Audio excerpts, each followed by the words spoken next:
Selamat siang Tribuners, Anda sedang menyaksikan live update Tribun News bersama saya Firdananda. Siang ini kan kami sajikan informasi terkini dan menarik untuk Anda yang dilaporkan secara langsung oleh reporter kami di lapangan. Dan inilah live update selengkapnya. Kita ke berita pertama, Saudara Menteri Dalam Negeri Tito Karnavian resmi melantik 5 penjabat gubernur pada Kamis 12 Mei. Adapun kelima penjabat gubernur itu akan bertugas di Banten, Kepulauan Bangka Belitung, Sulawesi Barat, Gorontalo, dan Papua Barat. Digelar di Kemendagri, pelantikan diawali dengan menyanyikan lagu Indonesia Raya, kemudian dilanjutkan dengan pembacaan keputusan Presiden tentang pemberhentian dengan hormat terhadap Gubernur dan Wakil Gubernur Banten, Bangka Belitung, Sulbar, Gorontalo, dan Papua Barat. Informasi lebih lengkapnya akan disampaikan oleh rekan jurnalis kami dari tribunnews.com, ada Reza Denisa Putra yang akan melaporkannya. Silakan rekan Reza. Baik, selamat siang Firda. Benar sekali bahwa hari ini Kamis 12 Mei 2022 Menteri Dalam Negeri Tito Karnavian resmi melantik 5 penjabat gubernur. Adapun kelima penjabat tersebut yakni di Gubernur Banten ada Sekda Banten Al Muktabar, kemudian ada di penjabat untuk Bangka Belitung ada Ridwan Jamaluddin yang sebelumnya menduduki posisi Direktur Jenderal Mineral dan Batubara Kementerian SDM. Kemudian untuk penjabat Gubernur Sulawesi Barat ada Akmal Malik yang sebelumnya merupakan Direktur Jenderal Otonomi Daerah Kementerian Dalam Negeri. Kemudian untuk penjabat Gubernur Gorontalo ada Hamka Hendra Nur sebelumnya merupakan staf ahli bidang budaya sportivitas Kementerian Pemuda dan Olahraga. Dan terakhir ada penjabat Gubernur Papua Barat yaitu Komisaris Jenderal Purnawirawan Polisi Paulus Waterpau yang sebelumnya menjabat sebagai Deputi Bidang Pengelolaan Potensi Kawasan Perbatasan BNPB Kementerian Dalam Negeri. Adapun dalam pelantikan tersebut, kelimanya hadir secara fisik dan Tito melantik kelimanya di Kementerian Dalam Negeri dan kelima penjabat membacakan sumpah dan menandatangani fakta integritas.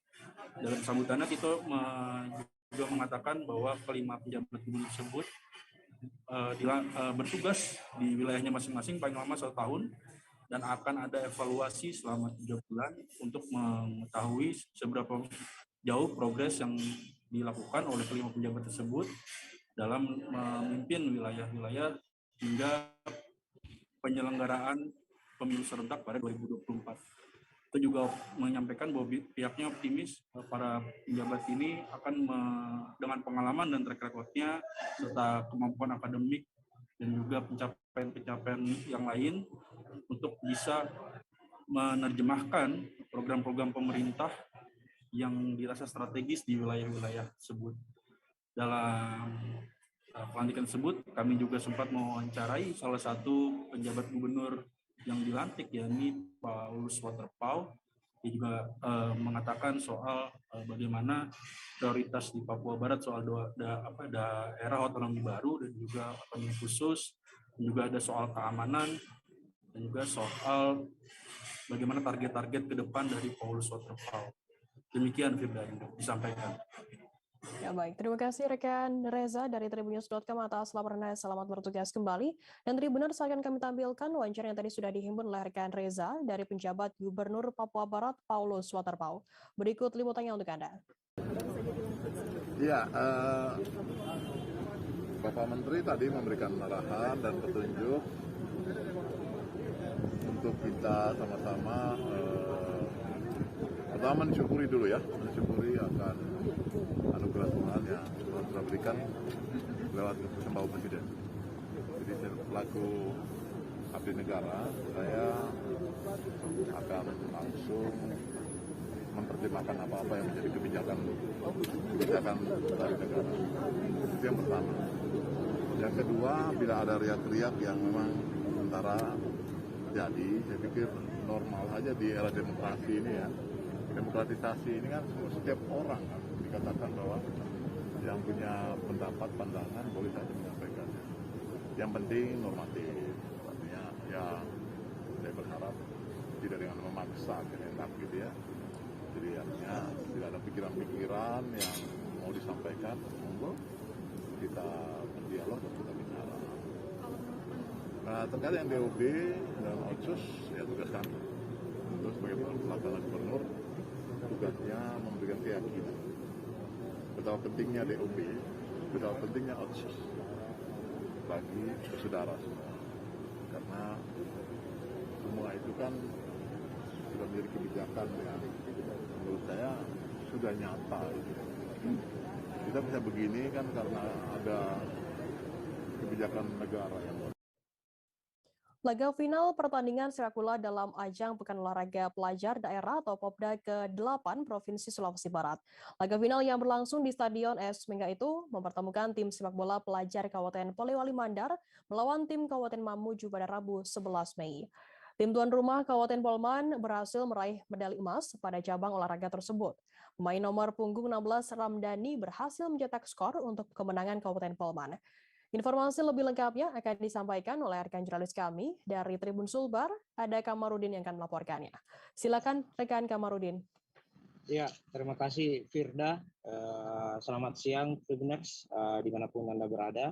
Dapat saya laporkan bahwa laga partai final pertandingan sepak bola dalam ajang Pekan Olahraga Pelajar Daerah atau Popda yang ke-8 Provinsi Sulawesi Barat ini juga sekaligus menutup Popda yang ke-8.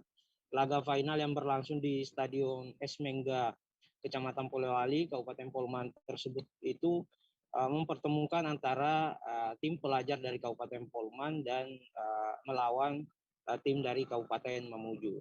Tim Kabupaten Polman berhasil keluar sebagai juara 1 usai Ramdhani nomor punggung 16 mencetak skor kemenangan untuk Kabupaten Polman tersebut. Memanfaatkan hadiah penalti, skor bertahan hingga wasit membunyikan peluit akhir. Untuk itu tim dari Kabupaten Polman berhasil meraih medali emas, sementara tim dari Kabupaten Mamuju harus puas meraih medali perak. Sementara untuk Kabupaten Majene sendiri berhasil meraih medali perunggu usai mengalahkan tim dari Kabupaten Pasangkayu setelah dengan skor 2-1 pada laga semifinal. Terlihat juga dalam usai laga Polman melawan Mamuju ini, Bupati Polman Ibrahim Masdar turut hadir bersama dengan wakil Bupati Majene. Terlihat Bupati Polman memberikan sejumlah uang kepada pemain dan juga pelatih sebagai bentuk apresiasi kepada atas tim Kabupaten Polman. Sebagai informasi Firda bahwa usai laga partai final ini juga menutup Popda yang ke-8. Untuk diketahui juga bahwa Kabupaten Majene berhasil keluar sebagai juara umum pada Popda yang ke-8 ini dengan perolehan 5 medali emas, 4 perak dan juga 3 perunggu. Sementara Kabupaten Polman sendiri harus puas berada di peringkat kedua dengan raihan medali emas, 4 emas, 4 perunggu dan 4 perak. Dan juga untuk peringkat ketiga diraih oleh Kabupaten Mamuju dengan 3 medali emas. Salah satu ketua IPSI atau PLT ASKAP atau Asosiasi Kabupaten Polewali Mandar mengatakan bahwa beberapa pemain yang diturunkan dalam Popda ini juga akan dipersiapkan untuk berlaga pada Porprov pada Oktober 2022 mendatang. Sekian Firda. Ya, baik, terima kasih rekan jurnalis dari Tribun Sulbar Kamarudin atas laporannya. Selamat bertugas kembali. Kita beralih ke informasi selanjutnya, saudara. Untuk mengantisipasi meluasnya penyebaran wabah penyakit mulut dan kuku atau PMK, pihak kepolisian memperketat pengawasan keluar masuknya angkutan yang membawa hewan di perbatasan Aceh, Sumatera Utara. Selain perbatasan, pengawasan juga akan dilakukan pada setiap rumah potong hewan atau RPH, di mana setiap hewan yang masuk rumah potong harus memiliki surat keterangan sehat dari puskeswan. Informasi lebih lengkapnya akan disampaikan oleh rekan jurnalis kami dari Serambi News Indonesia, ada Subur Dani yang akan melaporkannya. Silakan rekan Subur. Ya, halo Firda. Tribuners semuanya yang dari Aceh kami laporkan bahwasannya pihak kepolisian Polda Aceh sejak Selasa malam sudah mulai memberlakukan penyekatan perbatasan khususnya di Aceh Tamiang yang berbatasan langsung dengan Sumatera Utara. Penyekatan ini dilakukan Firda untuk memeriksa semua hewan yang diangkut atau masuk Aceh yang dibawa dari Sumatera Utara. Penyekatan Firda dilakukan seperti kita tahu untuk mengantisipasi penyakit mulut dan kuku (PMK) yang saat ini sudah menjangkit seribuan sapi di Kabupaten Aceh Tamiang. Juga saat dilakukan penyekatan Firda di Kabupaten Aceh Tamiang yang berbatasan langsung dengan Sumatera Utara, pihak kepolisian dari Polres Aceh Tamiang dibantu oleh pihak Polda Aceh itu memerintah beberapa truk ataupun mobil pick-up yang membawa hewan sapi atau lembu itu untuk mutar balik ke arah Sumatera Utara karena pemilik atau pengangkut hewan dimaksud tidak bisa menunjukkan surat sehat dari hewan yang dibawa tersebut, Firda. Kemudian juga kami informasikan bahwa Polda Aceh saat ini juga masif melakukan pengecekan semua hewan ternak khusus sapi ya di seluruh Aceh. Sebagaimana ini perintah langsung oleh Kapolda Aceh untuk semua jajarannya untuk melakukan pengecekan semua hewan agar tidak mewabahnya penyakit mulut dan kuku yang disebabkan dari hewan tersebut. Juga kami informasikan Firda, hari ini dijadwalkan Menteri Pertanian ya akan berkunjung ke Aceh untuk meninjau langsung perkembangan bagaimana penyakit mulut dan kuku ini mewabah di Aceh Tamiang. Sekian Firda dari Aceh. Ya, baik. Terima kasih rekan jurnalis dari Serambi News Indonesia atas laporan Anda. Selamat bertugas kembali. Kita beralih ke informasi selanjutnya. Saudara, sebanyak 4 jendela kaca SMA Negeri Hare KKE pecah dirusak oleh orang tak dikenal. Kepala Sekolah SMAN Hare KKE Robertus Briatahu kepada Pos Kupang di halaman depan Mako-Polres Malaka pada Rabu 11 Mei membenarkan kejadian tersebut. Yang menuturkan sebanyak 4 jendela kaca dirusak dan pihaknya saat ini sudah melaporkan kejadian tersebut ke pihak kepolisian. Informasi lebih lengkapnya akan disampaikan oleh rekan jurnalis kami dari Tribun Flores, ada Oris Goti yang akan melaporkannya. Silakan rekan Oris Goti. Baik, Firda dan Tribuners sekalian, benar bahwa ada kejadian yang cukup mengebohkan di Kabupaten Ende, tepatnya di Kecamatan Maurole, di mana pada Selasa 10 Mei 2022 itu ada warga setempat yang membawa atau menggotong jenazah ke kantor polisi di Polsek Maurole. Nah, jenazah itu diletakkan di depan ruang SPKT. Nah, kejadian itu, Firda dan Tribuners sekalian, itu berawal dari peristiwa pada 1 April 2022, di mana jenazah atas nama Kofridus Poto sebelumnya pada 1 April 2022 itu menjadi korban peristiwa pengeroyokan di Desa Loboniki, Kecamatan Maurole. Pasca peristiwa itu, korban bersama keluarga langsung melaporkan peristiwa itu ke pihak Polsek Maurole. Selanjutnya pada 26 April pihak polisian memanggil korban untuk melakukan pemeriksaan. Namun pemeriksaan terhadap korban itu tidak terkait dengan peristiwa pengeroyokan, tetapi terkait dengan peristiwa pengerusakan kendaraan bermotor, di mana sebelum peristiwa pengeroyokan tersebut korban sempat terlibat kasus pengerusakan motor dengan salah satu pegawai koperasi setempat yang datang untuk menagih angsuran terhadap korban. Nah, motif dari sanak keluarga maupun warga yang membawa jenazah korban ke Polsek Maurole, yakni mereka merasa kecewa dengan pihak kepolisian Maurole yang mereka nilai bahwa lamban atau terkesan bahwa kasus pengeroyokan itu didiamkan oleh pihak kepolisian, sehingga mereka membawa jenazah korban ke Polsek Maurole. Namun tidak dipastikan bahwa atau belum bisa dipastikan bahwa korban meninggal dunia akibat dikeroyok, karena peristiwa pengeroyokan itu sendiri terjadi pada 1 April 2022.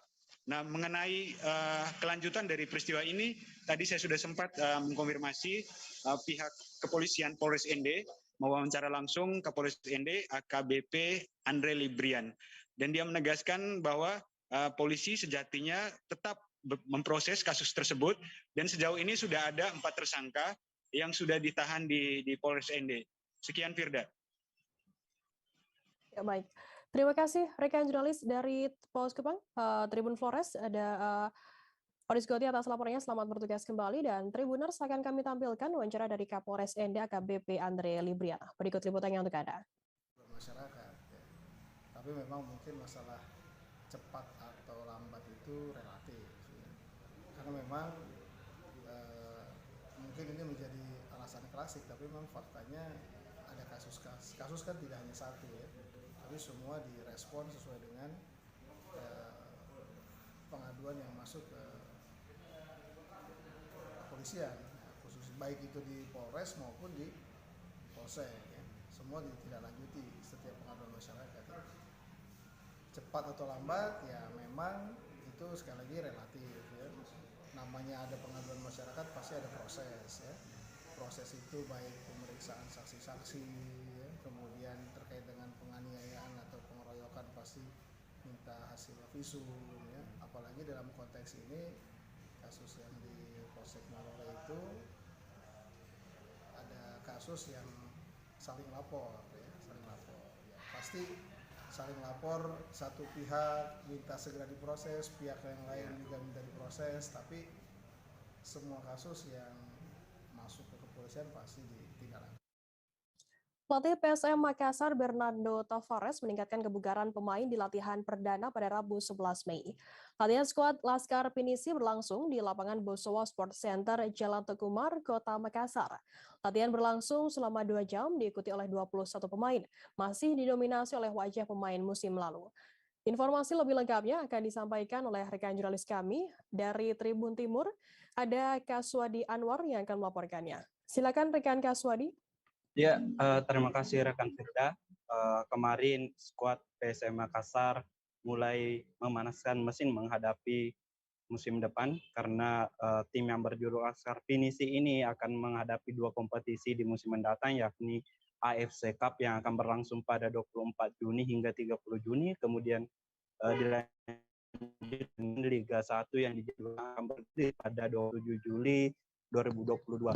Dan sejauh ini dari pelatih baru PSM Bernardo Tavares mulai menggenjot fisik pemain, karena para pemain telah libur selama sebulan lebih dengan berakhirnya kompetisi Liga 1 2021-2022 pada akhir Maret lalu.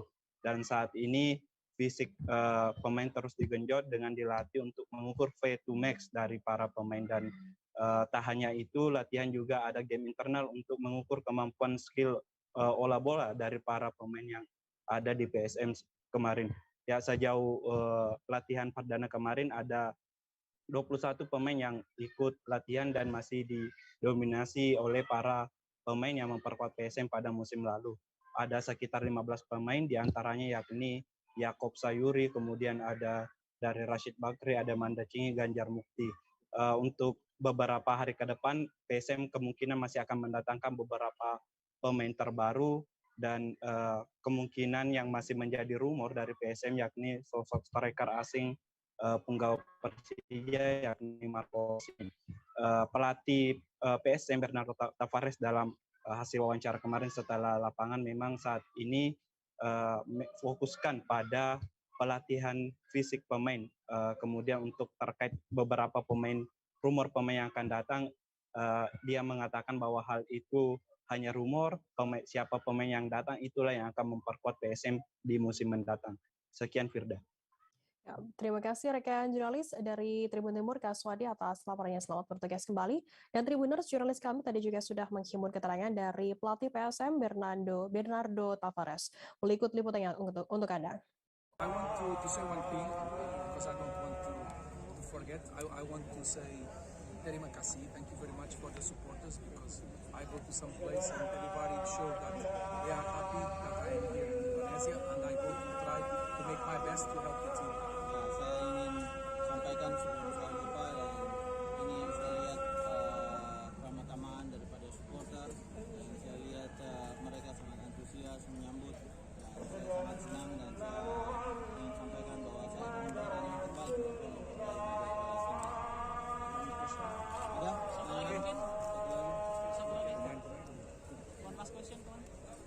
mungkin pemain nanti pemain berapa yang pemain baru any other new players that are coming in this few days. We are waiting. We cannot say that can player X or A or B because just when the player arrive, we can have sure that the Pada player. saat pemain itu datang, pemain itu akan datang. Dan kita tidak bisa terlalu gambar-gambarkan ini mau datang, itu mau datang. Pada saat mereka datang, kalian akan tahu mereka datang. You can make the rumors that you make because some people go to show me if this player come, if that player come. And sometimes I don't know the player, so all the player can come. Nah, kalian bisa membuat rumor yang kalian bisa buat. Buatin aja. Itu penting buat kerjaan kalian. Tapi bahkan saya pun pada saat saya baca berita-berita yang memang saya mengerti, kadang-kadang saya tidak tahu informasi apa. Dalam upaya penanganan hepatitis misterius, Rumah Sakit Adam Malik Kota Medan sedang menyiapkan ruangan khusus. Menurut Direktur Pelayanan Medik Keperawatan Penunjang Kesehatan Rumah Sakit Adam Malik, Faji Nur, mengaku ada 15 ruang untuk tahap awal penanganan hepatitis misterius ini. Disediakannya ruangan ini disebabkan karena saat ini pihak rumah sakit menemukan pasien probable hepatitis misterius. Informasi lebih lengkapnya akan disampaikan oleh rekan jurnalis kami dari Tribun Medan, ada Anissa yang akan melaporkannya. Silakan rekan Anissa. Baik, selamat siang Firda dan Tribuners, bahwa baik saat ini kondisi penyakit hepatitis misterius di Provinsi Sumatera Utara ditemukan 2 kasus probable hepatitis misterius. Artinya probable ini masih dalam pencarian lebih lanjut terkait penyebab dari hepatitis ini. Nah, 1 di antara 2 pasien ini telah meninggal dunia beberapa hari lalu dan 1 lagi masih dalam proses penanganan. Untuk pencegahan lebih awal, itu beberapa rumah sakit telah menyiapkan persiapan awal untuk kesiagaan dari hepatitis misterius. Sebab dari 1 pasien yang masih dirawat di Rumah Sakit Adam Malik ini masih dalam proses lebih lanjut, di mana untuk darah dari pasien tersebut di atas 500, yang artinya itu sudah mengarah ke gejala hepatitis misterius. Maka dari itu pihak rumah sakit menyediakan 15 kasur untuk penjagaan awal dalam penanganan hepatitis misterius ini. Selain itu, untuk Rumah Sakit Adam Malik sendiri juga menyediakan pengobatan secara signifikan baik terhadap pasien yang masih hepatitis A, B, dan hingga E, seperti itu. Nah, untuk beberapa rumah sakit lain juga telah menyediakan beberapa perawatan awal, yakni mulai dari persiapan kasur dan ventilator dan sebagainya. Sementara untuk saat ini Dinas Kesehatan Sumatera Utara juga menghimbau kepada seluruh rumah sakit untuk menjadi rumah sakit yang ada di Kota Medan menjadi rumah sakit rujukan, sehingga beberapa rumah sakit yang ada di Kota Medan ini telah menyediakan peralatan awal untuk penanganan hepatitis misterius seperti ini, Kak. Kembali ke Firda. Baik, terima kasih rekan Anissa dari Tribun Medan atas laporan Anda. Selamat bertugas kembali. Dan Tribuners, akan kami tampilkan wawancara yang tadi sudah diimbun oleh rekan Anissa dari Direktur Pelayanan Medik Keperawatan Penunjang Kesehatan Rumah Sakit Adam Malik, Fajri Nur. Berikut liputannya untuk Anda. Dulu punya ruang isolasi untuk COVID, namun untuk kasus hepatitis ini yang tidak diketahui penyebabnya, kita sudah siapkan 15 tempat tidur ya, 15 tempat tidur di area yang sudah kita tentukan gitu. Dan itu fasilitas mulai dari hal yang biasa sampai ventilator itu siap kita di situ, dan monitor yang khusus 24 jam full. Pembiayaan sudah ditanggung rumah sakit seperti itu? Pembiayaan kita masih lakukan subsidi dari rumah sakit. Jadi dalam hal ini kita tidak Ya, jadi memang apa yang dibutuhkan oleh pasien pemeriksaan kita siapkan semua dan tentu berkoordinasi dengan dinas provinsi. Jadi total dokter yang menangani kasus ini berapa, dok? Ya. Total dokter dan perawat yang menangani kasus ini berapa, dok? Nah, dokter tadi sudah diberitahu oleh Dokter Ade Rahmat ya. Jadi itu ada berapa divisi, mungkin sekitar 28 orang. 28 orang dan kita siap. Sekaligus perawat itu, dok? Ya. Sekaligus perawat? Iya, perawatnya juga. Sebanyak 4 jendela kaca SMA Negeri Harikakae pecah dirusak oleh orang tak dikenal di Desa Harikakae, Kecamatan Malaka Tengah, Kabupaten Malaka. Kepala Sekolah SMAN Harikakae Robertus Briatahu kepada Pos Kupang di halaman depan Mako Polres Malaka pada Rabu 11 Mei membenarkan hal tersebut. Yang menuturkan sebanyak 4 jendela kaca dirusak dan pihaknya saat ini sudah melaporkan kejadian tersebut ke pihak kepolisian. Informasi lebih lengkapnya akan disampaikan oleh rekan jurnalis kami. Dari Pos Kupang ada Nofri Laka yang akan melaporkannya. Silakan rekan Nofri. Baik, Firda. Tribuners, sebanyak 4 jendela kaca SMA Negeri Harikakae pecah dirusak oleh orang tak dikenal di Desa Harikakae, Kecamatan Malaka Tengah, Kabupaten Malaka, Nusa Tenggara Timur, NTT.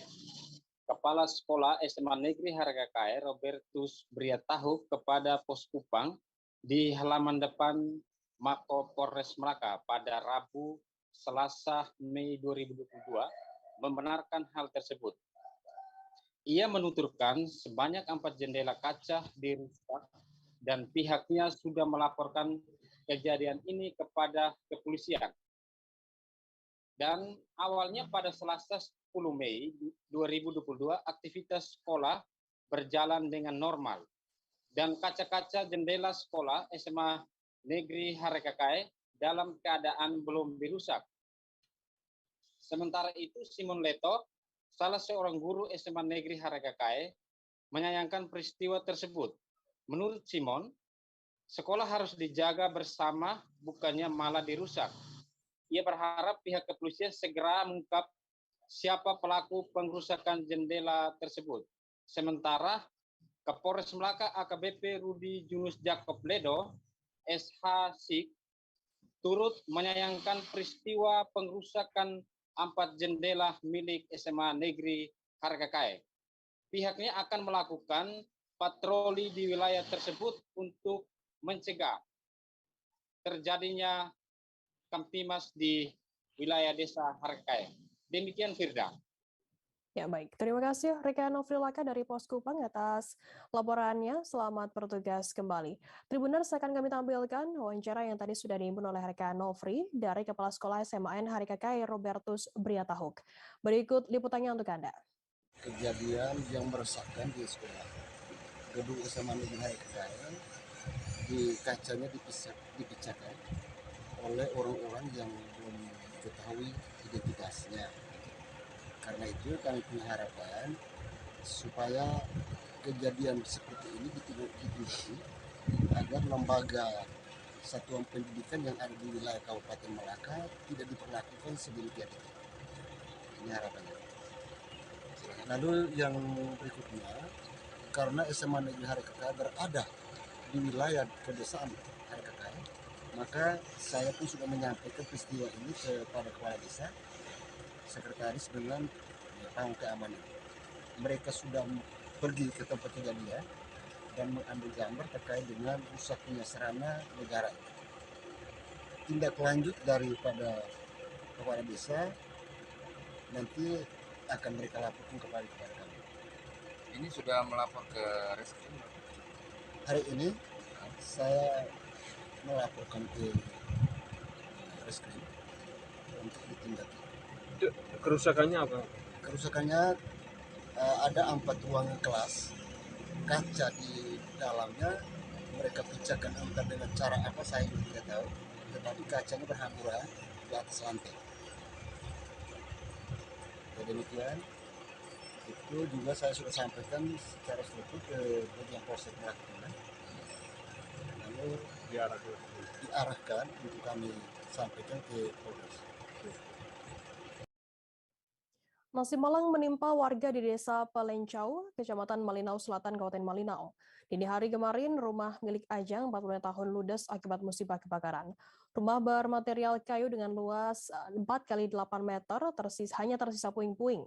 Kejadian tersebut diperkirakan terjadi pada dini hari sekitar pukul 00:20 waktu Indonesia Tengah.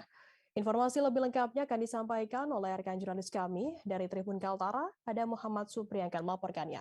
Silakan rekan Supri. Terima kasih rekan Firda dan rekan-rekan studio serta Tribuners.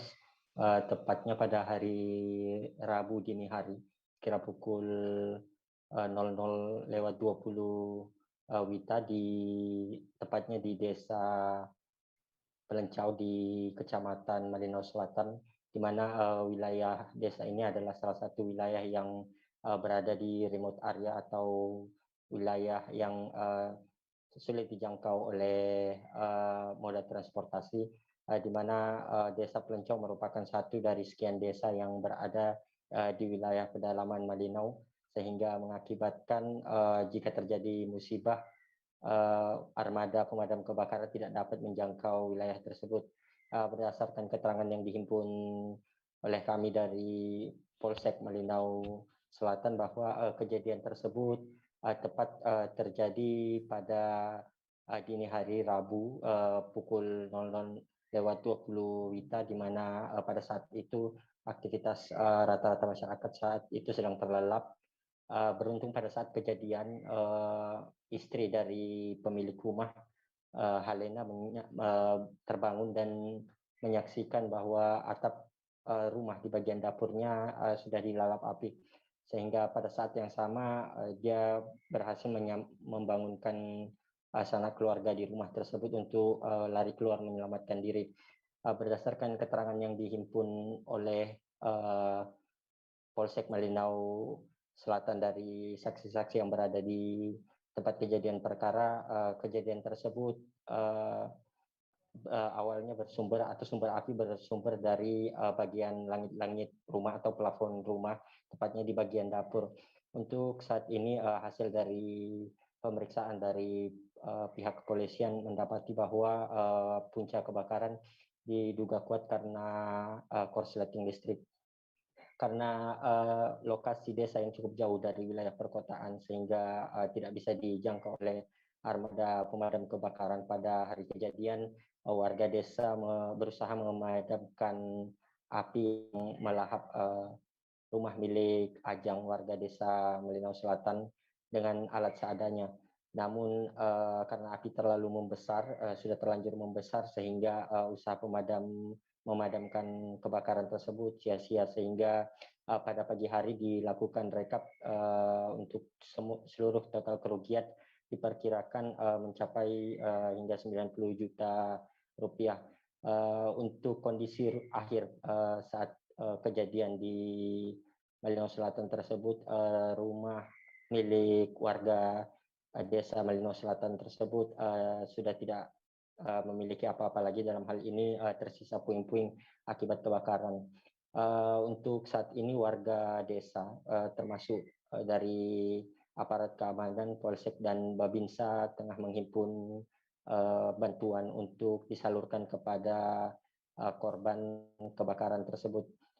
Berdasarkan keterangan dari Kapolsek Malinau Selatan menyatakan bahwa hasil pemeriksaan dari pihaknya memastikan bahwa puncak kebakaran tersebut diakibatkan oleh korsleting listrik, sehingga pada saat yang sama pada saat pemadaman, karena wilayah yang cukup jauh dari wilayah perkotaan, menyulitkan petugas, dalam hal ini warga, untuk melakukan pemadaman kebakaran karena hanya didukung oleh alat-alat seadanya pada saat itu. Untuk jumlah kerugian yang didata dari kepolisian memastikan bahwa total kerugian yang dialami oleh korban mencapai sekira 90 miliar. Namun beruntung dalam kejadian tersebut tidak ada laporan korban jiwa yang diterima pihaknya dari pihak pemerintah desa maupun dari saksi dan korban sendiri. Demikian rekan Firda. Baik, terima kasih rekan Supri dari Tribun Kaltara atas laporannya. Selamat bertugas kembali. Kita beralih ke informasi selanjutnya, Saudara. Diduga remblong kereta kelinci terperosok ke sebuah ladang di Dukuh Dawung, Desa Sempu, Kecamatan Andong, Boyolali pada Rabu 11 Mei. 2 orang meninggal dunia di tempat dan belasan penumpang lainnya mengalami luka-luka. Dari informasi yang dihimpun, peristiwa tersebut terjadi sekira pukul 10:30 waktu Indonesia Barat. Untuk mengetahui informasi lebih lengkapnya, saat ini kami sudah tersambung dengan jurnalis dari Tribun Solo, ada Tri Widodo yang akan melaporkannya. Silakan rekan Tri. Iya, Dia. Selamat siang. Iya, Dia. Ya, silakan. Ya, Firda. Ya, Firda. Dapat saya informasikan dari Boyolali, jika kemarin pada hari Rabu tanggal 11 Mei tahun 2022 telah terjadi kecelakaan yang melibatkan sepur kelinci yang mengangkut rombongan wisatawan dari Dukuh Sepoko, Desa Sangge, Kecamatan Klego, Kabupaten Boyolali. Peristiwa itu terjadi sekira pukul 10:30 waktu Indonesia Barat, bermula dari sepur kelinci yang melaju dari arah utara menuju selatan. Sesampainya di lokasi, karena lokasinya itu merupakan jalan berbelok, namun sepur kelinci tersebut tidak berhasil mengendalikan laju sepur kelincinya, yang mengakibatkan sepur kelinci kemudian terguling masuk ke dalam ladang milik warga. Adapun sesaat sebelum kejadian, sepur kelinci ini sebenarnya sudah mengalami kendala, yaitu kendala pada mesin. Beberapa orang penumpang, tepatnya ada 4 orang penumpang, terpaksa harus turun dulu untuk mendorong kereta atau sepur kelinci tersebut supaya bisa berjalan. Namun setelah didorong, laju sepur kelinci ini tidak terkendali, yang mengakibatkan sepur kelinci kehilangan pengemudi tidak bisa menguasai sepur kelincinya, yang berakibat fatal, yaitu sepur kelinci masuk ke dalam ladang yang berada di tengah-tengah hutan, Firza. Dalam peristiwa ini ada 2 orang yang meninggal dunia, yaitu ibu dan anak. Ibu yang bernama Ida Kumalasari yang berusia 30 tahun, sedangkan korban anak yang berinisial TM yang berusia 4 tahun. Adapun dalam perkembangannya saat ini Satlantas Polres Boyolali masih melakukan penyelidikan terhadap kasus kecelakaan sepur kelinci ini, mengingat 2 orang menjadi korban dalam peristiwa tersebut. Hanya saja karena sang sopir atau pengemudi sepur kelinci ini masih dirawat di rumah sakit, polisi belum berhasil menemukan atau mendapatkan keterangan pasti dari pengemudi sepur kelinci tersebut, sehingga polisi juga belum bisa memastikan penyebab pasti dari kejadian sepur kelinci maut ini. Hanya saja beberapa orang sudah dimintai keterangan. Selain itu, saat ini polisi juga masih berkoordinasi dengan Dinas Perhubungan atau instansi terkait untuk mengecek kelaikan daripada kendaraan sepur kelinci tersebut. Kendaraan sepur kelinci ini merupakan modifikasi dari truk box yang bernomor polisi H1836 SMG. Seperti itu, Firda. Ya, baik. Terima kasih rekan Tri Widodo melaporkan langsung dari Boyolali. Selamat bertugas kembali. Tribuners, akan kami tampilkan wawancara yang tadi sudah diimbun oleh rekan Tri dari seorang saksi mata bernama Budiawan dan juga Kasat Lantas Polres Boyolali AKP Abdul Mufid. Berikut liputannya untuk Anda. Oh, itu turunan ya? Tadi sempat didorong? Pas naik atau pas turun? Itu kan enten turunan. Nah.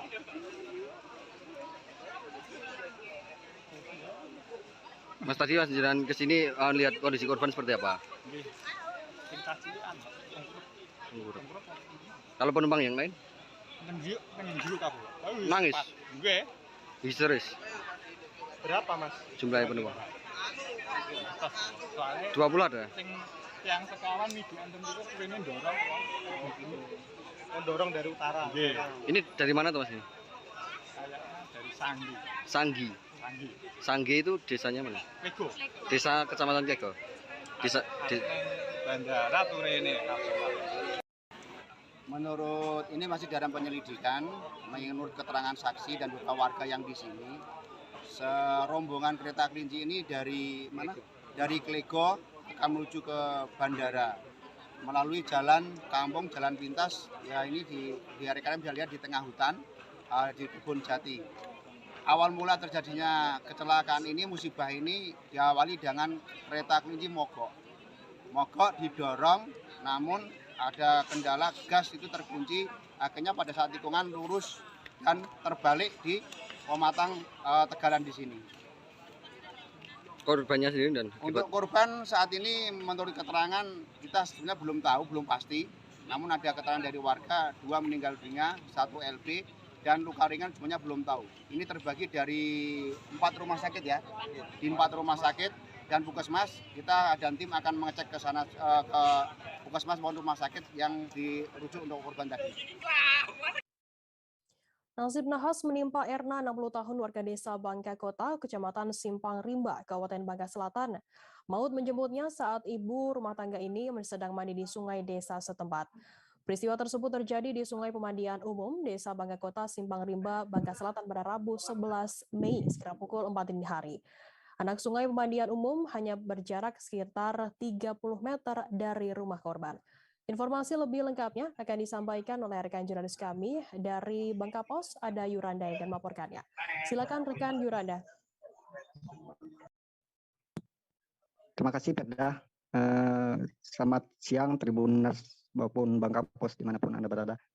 Bisa saya sampaikan pada hari Rabu kemarin 11 Mei 2022 sekitar pukul 04.45 dini hari, seorang ibu rumah tangga diduga disambar buaya saat berada di aliran air sungai Desa Bangka Kota, Kecamatan Simpang Rimba, Kabupaten Bangka Selatan, Provinsi Kepulauan Bangka Belitung. Saat itu saat itu korban bersama kedua rekannya, Tiko dan Dayang, sedang mandi di aliran sungai dan mengambil wudhu. Berdasarkan keterangan dari kedua saksi tersebut, mereka saat itu melihat korban berada di dalam air dan tiba-tiba muncul seekor buaya dan langsung menyambarnya sehingga menyeret korban ke dalam air. Berdasarkan keterangan dari Kapolsek Simpang Rimba, Ibtu Junaidi mengatakan kejadian tersebut terjadi di wilayah hukumnya. Buaya yang menyambar korban langsung menyeret korban ke dalam air sehingga kedua saksi langsung melaporkan ke masyarakat setempat pada saat itu. Melihat kejadian tersebut, dan warga sekitar langsung melakukan upaya pencarian terhadap korban. Setelah dilakukan pencarian selama 2 jam, korban ditemukan dalam kondisi di bawah buaya dengan cara digigit. Kemudian Johari, warga setempat yang mengikut pencarian, melihat korban sedang dibawa buaya ke aliran sungai. Saksi Johari tersebut sempat tarik-menarik dengan buaya untuk mendapatkan korban supaya bisa dievakuasi, sehingga korban tersebut bisa dievakuasi dan dibawa ke rumah duka. Kapolsek Simpang Rimba pun menghimbau kepada masyarakatnya agar berhati-hati saat mandi dan berada di aliran sungai, sehingga kejadian tersebut tidak terjadi lagi kepada masyarakatnya. Begitu, Firda. Ya, baik. Terima kasih rekan Yuranda dari Bangka Pos atas laporan Anda. Selamat bertugas kembali. Kita beralih ke informasi selanjutnya, Saudara. Untuk mengisi kekosongan jabatan eselon di sejumlah organisasi perangkat daerah atau OPD, penjabat maksud kami Bupati Muara Enim Nasrun Umar melantik dan mengambil sumpah jabatan terhadap 9 pejabat, terdiri 6 orang pejabat pimpinan tinggi Pratama dan 3 orang pejabat administrator di ruang rapat Bupati Muara Enim pada Senin 9 Mei. Adapun ke-9 pejabat yang dilantik tersebut untuk 6 pejabat pimpinan tinggi Pratama, yakni ada Kepala Bidang Lalu Lintas dan Angkutan Dinas Perhubungan Kabupaten Muara Enim, Junaidi sebagai Kepala Dishub Kabupaten Muara Enim. Untuk mengetahui informasi lebih lengkapnya akan disampaikan oleh rekan jurnalis kami dari Sriwijaya Post, ada Ardani Zuhri yang akan melaporkannya. Silakan rekan Ardani. Baik rekan Firda, Tribunnews berada dan Sriwijaya Post dimanapun berada. Baik, saya bahwa Bupati Muara Enim, pejabat Bupati Muara Enim, Dr. Haji Nasrul Umar, beberapa waktu yang lalu pada hari Senin mendadak melantik 9 pejabat di lingkungan Pemkab Muara Enim, yakni 6 pejabat jabatan tinggi pertama dan 3 pejabat administrator. Pelantikan ini dikarenakan dilakukan pada malam hari karena jabatan sebagai PJ Bupati Muara Enim Haji Nasrul Umar akan berakhir pada tanggal 11 Mei 2022. Jadi karena atas permintaan dari Pak Sekda Muara Enim yang juga PJ meminta untuk segera melantik pejabat eselon 2 dan eselon 3 yang belum dilantik. Karena jika menunggu pejabat baru yang tentu statusnya masih PLH, tentu akan lebih sulit melakukan pelantikan daripada status PJ. Nah, atas pelantikan tersebut ternyata karena mendadak tidak diketahui banyak para undangan yang tidak diundang. Karena pada malam hari sekitar pukul 7:30 termasuk hal itu mendapat kritikan dari Ketua DPRD Muara Enim, Leona Basuki, juga menyayangkan mengapa dalam proses pelantikan tersebut kesan mendadak. Mengapa tidak dari pagi? Karena pada pagi harinya Bupati Muara Enim sempat halal bihalal silaturahmi dengannya, tetapi tidak membicarakan bahwa akan ada pelantikan pejabat di lingkungan PK Muara Enim pada malam harinya. Menurut Pak Leona Basuki, pejabat yang dilantik tersebut adalah pejabat eselon 2 yang merupakan pejabat yang dilelang. Seharusnya mereka sebagai legislatif, mitranya eksekutif harus mengetahui sejauh mana para pejabat yang dipilih oleh Bupati Muara Enim yang tentu akan menjadi mitra mereka akan ke depannya. Begitu, Saudara Firda. Ya, baik. Terima kasih rekan Ardani dari Sri Poko atas laporannya. Selamat bertugas kembali. Kita beralih ke informasi selanjutnya, Saudara. Nekat menambang di malam hari, para penambang tambang invent konvensional atau TI legal di Kolong Akit Semabung Lama diangkut ke Mako Polres Pangkal Pinang pada Rabu 11 Mei. Penertiban tambang Kolong Akit dilakukan oleh tim Polres Pangkal Pinang bekerjasama dengan Provos dan PM TNI yang dipimpin langsung oleh Kasat Reskrim AKP Muhammad Adi Putra. Informasi lebih lengkapnya akan disampaikan oleh rekan jurnalis kami dari Bangka Pos, ada Adi Saputra yang akan melaporkannya. Silakan rekan Adi.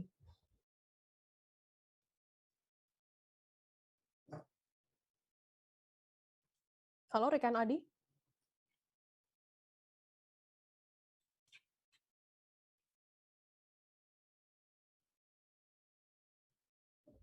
Halo, rekan Adi bisa mendengar kami dari studio? Ya, rekan Firda, Tribun News dimanapun berada.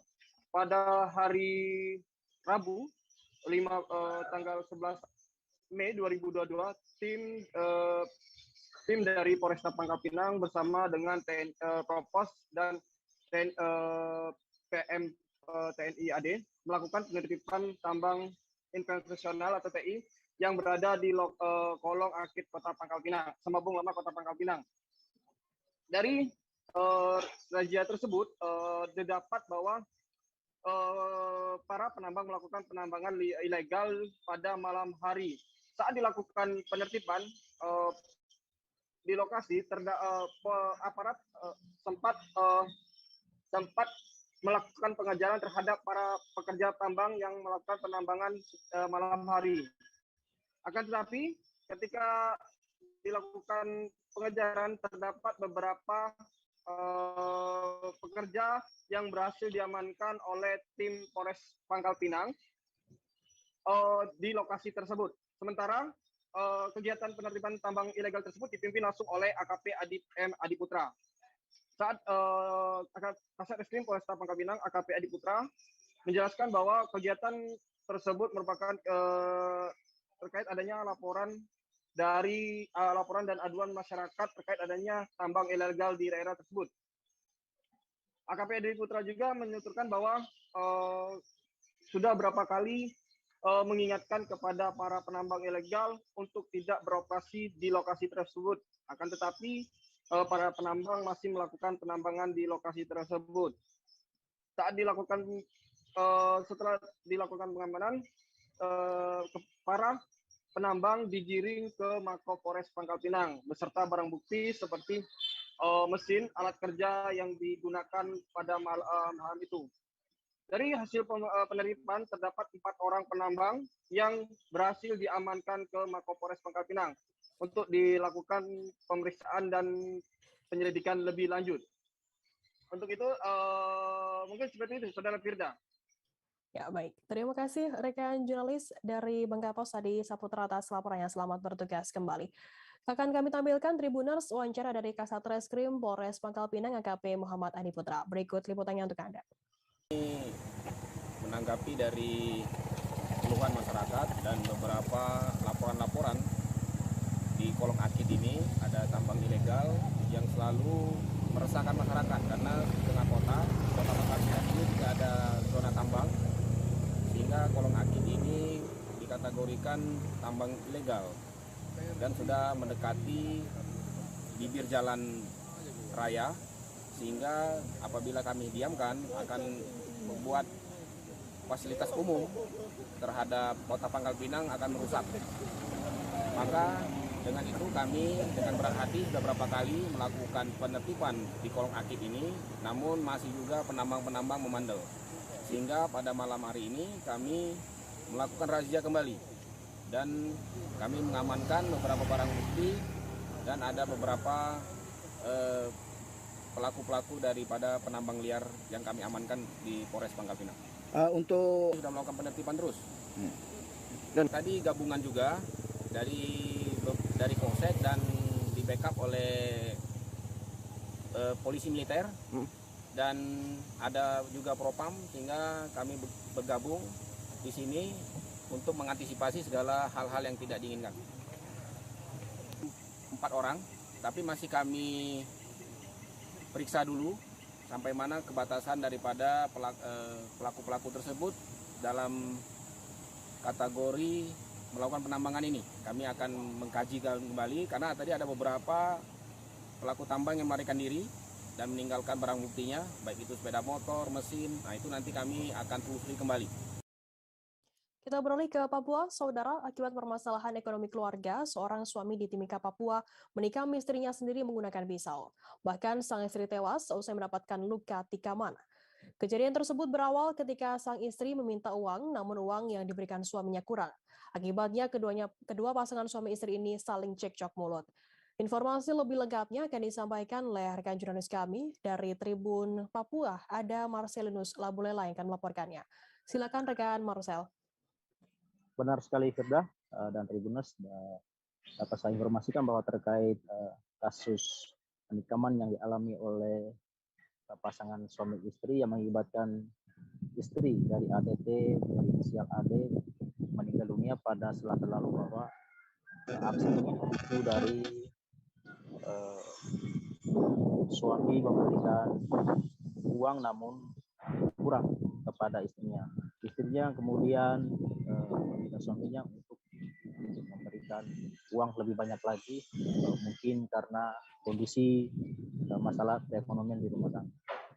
Dapat saya informasikan terkait kejadian ini, pihak Satreskrim Polres Timika sudah melakukan olah tempat kejadian perkara, di mana berdasarkan keterangan dari sejumlah saksi di lapangan dan juga pelaku atau suami dari korban sendiri bahwa memang ini berulang-ulang kali dan terjadi ribut berulang-ulang kali.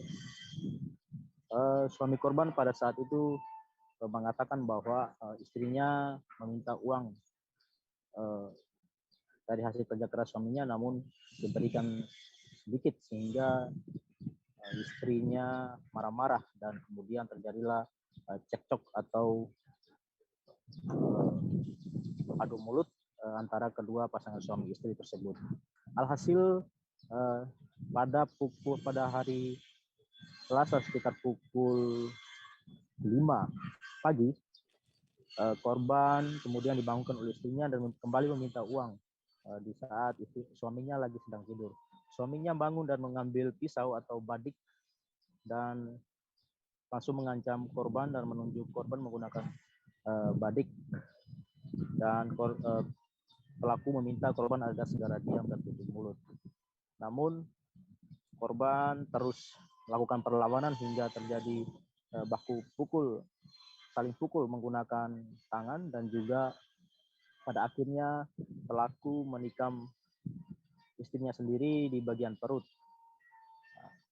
Dapat saya tambahkan juga bahwa tidak hanya menikam di bagian perut, namun pelaku juga menikam istrinya tepat di bagian ulu hati korban, hingga korban merasa lemas dan merasa kedinginan, di mana pada saat itu juga korban dan solusi yang saat itu melakukan respon TKP, melakukan penanganan untuk melarikan korban ke rumah sakit mitra masyarakat, namun sayangnya korban tidak diselamatkan. Jadi korbannya telah meninggal dunia dan dikabarkan sudah dipulangkan ke kampung halamannya di Sulawesi Selatan. Dapat saya tambahkan bahwa terkait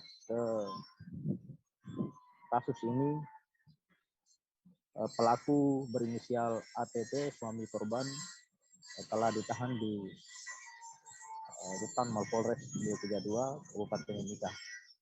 Dan untuk korban sendiri dikabarkan meninggalkan satu orang anak perempuan dan usianya masih kecil. Untuk diketahui juga bahwa terkait kasus ini sudah ditangani oleh Satreskrim Polres Mimika dan kini pelaku sudah mendekam di dalam penjara. Begitu rekan Firda. Ya, baik. Terima kasih rekan jurnalis dari Tribun Papua, Marcel, atas laporannya. Selamat bertugas kembali.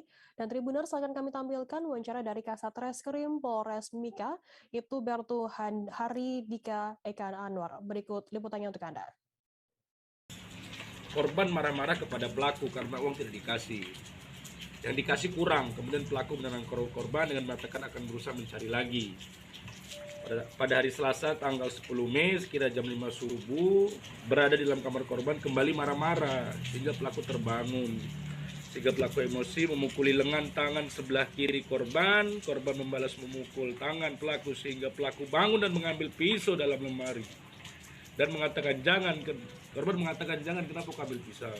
Namun pelaku tetap mengambil pisau. Setelah itu langsung duduk dan berhenti sudah marah-marah sampai tengok pisau.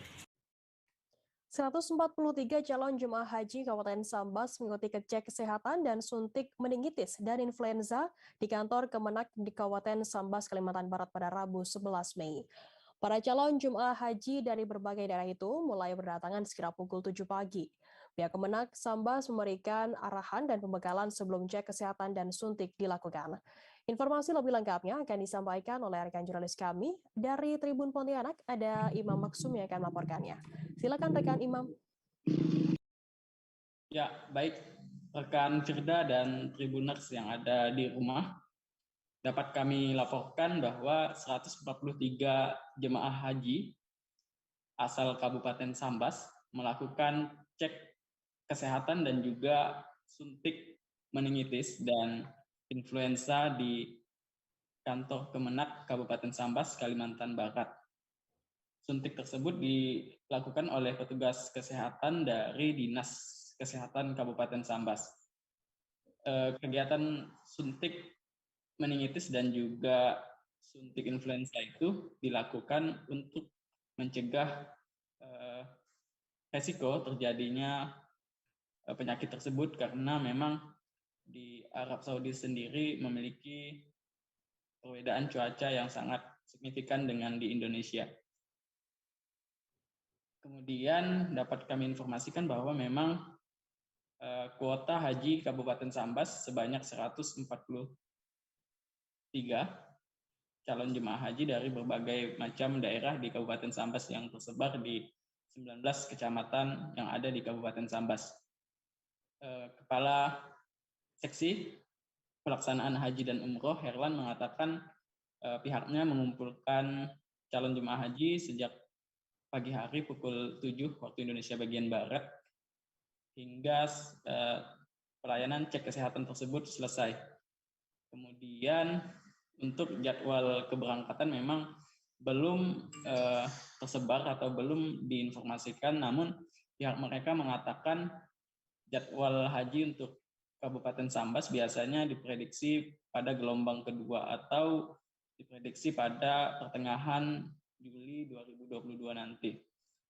Selain itu, pada awalnya kuota haji Kabupaten Sambas adalah 316 calon jemaah, namun karena ada peraturan calon jemaah yang berada atau berusia di atas 65 tahun tidak dapat mengikuti haji, maka hanya 143 calon jemaah haji yang akan berangkat dari Kabupaten Sambas. Sekian. Sudah.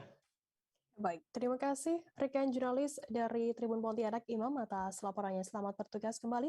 Tribuners, akan kami tampilkan wawancara yang tadi sudah dimulai oleh rekan Imam dari Asyarin, calon jemaah haji Sambas. Berikut liputannya untuk Anda. Assalamualaikum warahmatullahi wabarakatuh. Saya Pak sebenarnya daftar tahun 2013. Jadi saya kan sekarang termasuk orang pekerja kayu, ya, kayu. Oke, saya daftar tahun 2013. Jadi sampai tahun rencananya kan tahun 2023. Jadi waktunya kan ada penambahan kota, akhirnya saya ditarik ke tahun 2020. Nah, lantas karena waktu ya ada penyakit kan, jadi tahun 2020 tadi saya tidak bisa berangkat, lantas ada penyakit. Kayak tahun 2021 masih penyakit COVID. Jadi alhamdulillah tahun 2022 tuh namanya saya timbul lah dah. Jadi saya berangkat lah, mudah-mudahan ya.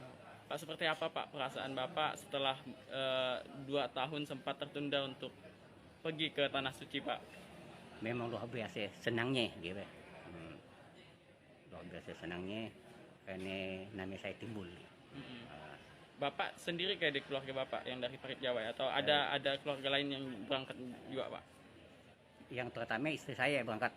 Kami kan dua lagi sama istri dua begini. Kebetulan ada keponakan dia namanya tidak timbul, jadi tidak berangkatlah dia. Rencananya nak sama-sama keponakan Bapak bertiga. Yang timbul tahun 2020 itu 2022 jadi pergi berdua sama istri Bapak. Iya. Siapa Pak nama istrinya Pak? Nama istri saya Murina. Sama-sama daftar 2013 juga. Iya.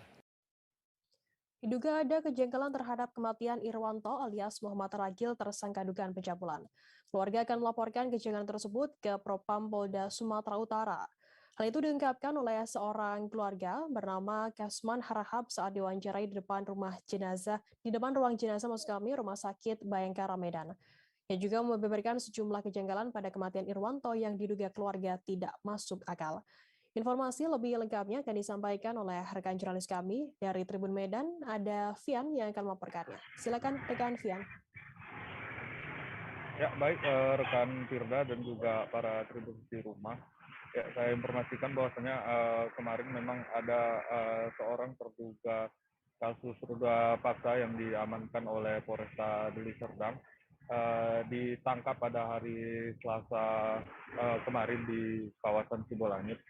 Nah, setelah ditangkap pada siang harinya, kemudian polisi memberikan kabar kepada keluarga bahwasanya si Ragil ini sudah ditangkap polisi pada malam hari sekitar jam 9, beserta polisi juga menyerahkan surat penangkapan terhadap si Ragil. Nah, kemudian pada keesokan harinya sekitar jam 12 siang, pihak keluarga didatangi oleh personil dari Polresta Deli Serdang mengatakan bahwasanya keluarga diminta untuk mendatangi kantor polisi. Nah, setelah tiba di kantor polisi, polisi mengatakan bahwasanya si Ragil ini sudah meninggal dunia karena gantung diri di ruang penyidik. Saat itu keluarga korban pun terkejut dan meminta melihat kondisi jenazah. Saat itu juga pihak keluarga ini dengan personil pihak polisian langsung menuju ke rumah sakit Bayangkara Medan untuk melihat melihat kondisi jenazah korban. Nah, kita sempat kemarin mewawancarai salah seorang pihak keluarga bernama Kasman. Ia mengatakan bahwasanya kematian dari si Ragil ini menurut keluarga terdapat sejumlah keganjilan di mana saat itu katanya si Ragil ini gantung diri di jendela yang tidak terlalu tinggi. Kata keluarga korban. Saat itu juga katanya si Ragil ini gantung diri menggunakan kabel cok sambung yang berada di ruang penyidik tersebut. Menurut keluarga hal tersebut tidaklah masuk akal. Maka dari situ keluarga rencananya akan melapor ke Propam Polda Sumatera Utara terkait adanya kejanggalan terhadap kematian si Ragil. Nah, menurut keterangan dari keluarga si Ragil ini juga bahwasanya si pihak keluarga antara keluarga terduga pelaku ruda paksa ini dan korban rencananya memang pada malam harinya akan bermediasi dan akan menempuh jalur damai, di mana si Ragil ini yang masih berusia 19 tahun akan dinikahkan dengan korban berinisial A yang masih berusia 17 tahun. Namun belum sempat bermediasi antara pihak kedua keluarga ini. Si Ragil sudah dinyatakan meninggal karena gantung diri. Terkait hal tersebut, Kapolres Deli Serdang juga mengatakan bahwasanya dia meyakini bahwasanya memang si Ragil ini meninggal karena gantung diri. Nah, sampai sejauh ini kita masih menunggu dari pihak kepolisian, atau sampai sejauh ini belum tahu kita hasil otopsi karena tadi malam baru diotopsi jenazah dari si Ragil ini. Namun pihak keluarga tetap menuntut agar kasus ini terang benderang dan diungkap sebagaimana fakta yang sebenarnya terjadi. Karena menurut keterangan dari pihak keluarga bahwasanya si Ragil ini tidak mungkin ada niat untuk bunuh diri, karena dugaan keluarga itu memang si Ragil ini tidak meninggal karena bunuh diri. Ya, sekian dari saya, Firda, kembali ke studio. Baik, terima kasih rekan Fian dari Tribun Medan atas laporan Anda. Selamat bertugas kembali. Dan Tribuners, akan kami tampilkan wawancara yang tadi sudah dimulai oleh rekan Fian dari Kasman Harahap, keluarga dari tahanan tersebut. Berikut liputannya untuk Anda. Sampai ke Propam, sampai ke Mabes Polri, bila perlu. Kita harus upayakan media hukum nih, Bang. Kita harus gugat ini. Harus terang menerang. Karena secara logikanya saya melihat itu ada kejanggalan-kejanggalan di situ. Contohnya, Bang, gimana, Bang? Kejanggalan itu saya lihat di situ seperti itu kan dia menggunakan katanya bunuh diri. Itu ada kabel itu sebesar atau telunjuk. Tapi di situ ada tempat mencokan itu, hanya itu yang diselipkan di apa, Bang? Diselipkan di di jendela. Kalau orang lompat itu pasti pecah itu. Bang. Saya udah lihat tadi semua kejadiannya, saya udah masuk ke ruangannya. Secara logika saya itu nggak bunuh diri seperti itu, Bang. Kami akan upayakan ini ke Propam Polda. Kalau tidak direspon, kita akan angkat ke Mabes Polri, ke perlindungan anak. Sopir truk pengangkut gas LPG Al-Fajri 36 tahun dan kernetnya Agustia 50 tahun menjadi korban komplotan begal di Jalan Cakung Cilincing Raya, Cilincing, Jakarta Utara pada Rabu 11 Mei dini hari.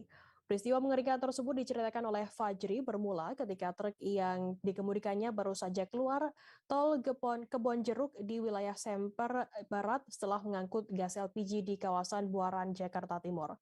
Untuk mengetahui informasi mengenai kronologi hingga kondisi dari kedua korban, saat ini kami sudah tersambung dengan jurnalis dari Tribun Jakarta, ada Gerald Leonardo yang akan melaporkannya. Silakan rekan Gerald. Ya, selamat siang Firda dan juga Tribuners dimanapun Anda berada. Memang dapat saya laporkan bahwa pada Rabu dini hari kemarin telah terjadi peristiwa pembegalan di Jalan Cakung Cilincing Raya di wilayah Kecamatan Cilincing, Jakarta Utara, di mana memang dari aksi pembegalan ini ada dua korban, yakni seorang sopir truk LPG beserta kernetnya yang dianiaya oleh komplotan begal yang berjumlah 6 orang.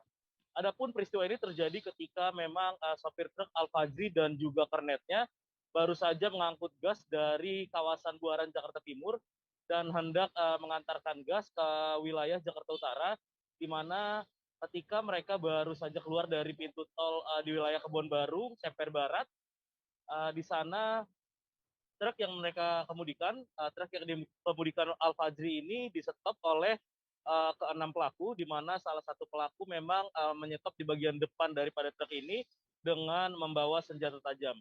Dari situ kelima pelaku lainnya yang juga merupakan komplotan begal ini langsung mengerubungi truk gas LPG yang dikemudikan Al-Fajri beserta kernetnya, dan dari situ korban atau si kernet ini yang bernama Agustiar berupaya turun untuk melakukan perlawanan terhadap para komplotan begal ini. Namun naasnya kernet ini atau si Agustiar ini malah menjadi sasaran aksi penganiayaan menggunakan senjata tajam, sehingga Agustiar ini langsung mengalami luka bacok di beberapa bagian tubuhnya dan tergeletak di lokasi kejadian. Sementara itu juga Firda dan juga Tribuners, si sopir yakni Al-Fajri juga sempat berupaya melawan, namun dirinya juga sempat dianiaya, yakni terkena pukulan benda tajam.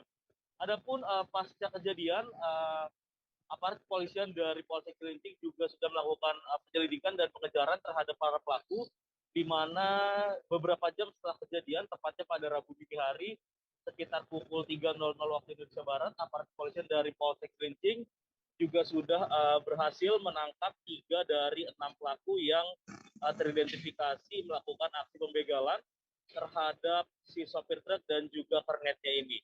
Firda. Baik, terima kasih rekan Gerald dari Tribun Jakarta atas laporannya. Selamat bertugas kembali. Dan Tribuners, akan kami tampilkan wawancara dari korban sopir truk LPG yakni Al-Fajri 36 tahun. Berikut liputannya untuk Anda. Mungkin dia mau minta duit langsung pecah kaca. Nah langsung panik, saya ngegas tuh kenek langsung turun. Nah turun kawannya ngebul semua. Nah ngebul sempatan melawan bacok gitu kan. Nah cuma saya menghindar, ambil tabung gas mau timpa ke dia tuh. Cuman nggak kena, cuman dia bacok lagi, mau nunduk, nah kenek sini kena sama sini kena. Jadi yang kena keneknya emas ya? Iya, kenek. Berapa Kalau orang? saya cuma ini doang, kena pukulan besi. Berapa orang? Sama belakang kena pukulan. Mereka berapa orang? 6 orang. 6 orang. Iya. Itu yang pertama nyegat 1 orang? Yang nyegat 1 orang. Udah bawa senjata tajam? Iya, udah bawa senjata tajam. Apa aja senjata tajamnya? Celurit. Celurit 2. Celurit 2. Terus akhirnya mereka ngambil apa aja? Apa aja yang diambil? Ngambil gas 2 sama dompet, surat-surat mobil ATM ada sama HP 2, tapi Vivo sama HP Samsung. Tasnya 2. Itu malam itu emang dari mana, Mas? Dari Buaran. Mau pulang ke Pancapano pengisian. Apa lampu merah jam 1 tuh udah kejadian. Kondisi kenek sampean gimana aja, Mas? Waduh, lagi diimpus, Pak. Dirawat? Iya, dirawat. Sadar atau enggak, Bang? Belum bisa ngomong. Di rumah sakit mana? Rumah sakit Cilincing ini. Kalau Abang sendiri kena luka di mana, Bang? Saya sini aja nih. Pukulan besi ini. Luka berat nggak itu, Bang? Ini kalau saya supir ringan, Bu. Cuman di sini kena pukulan besi, saya masih nahan saya. Itu aja. Kalau kernet luka sobeknya bisa dalam ya?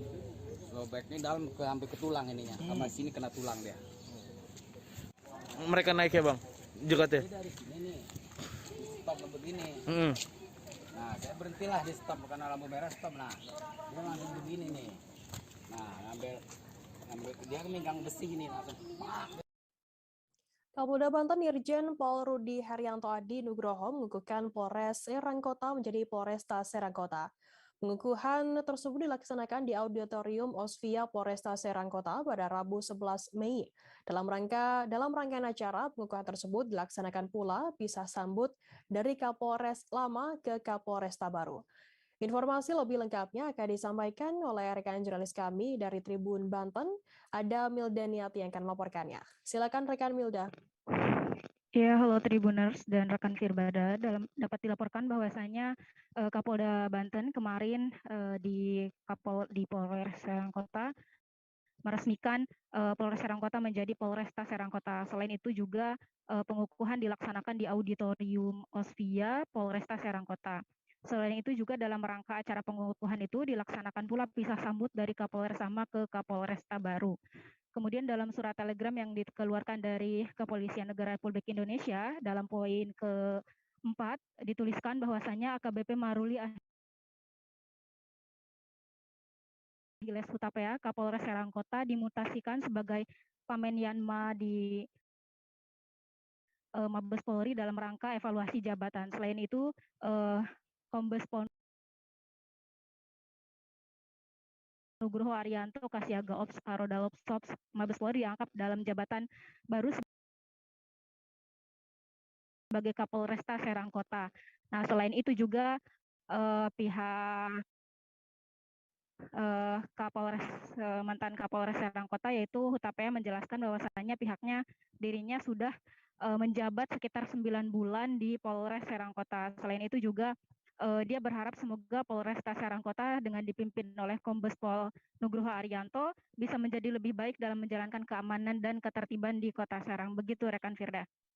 Ya baik, terima kasih rekan Milda dari Tribun Banten atas laporan Anda. Selamat bertugas kembali. Dan Tribuners, akan kami tampilkan wawancara yang tadi sudah dihimpun oleh rekan Milda dari AKBP Maruli Achilles Hutapea, Kapolres Serang Kota, dan juga Kombes Pol Nugroho Arianto, Kapolres Serang Kota yang baru. Berikut liputannya untuk Anda.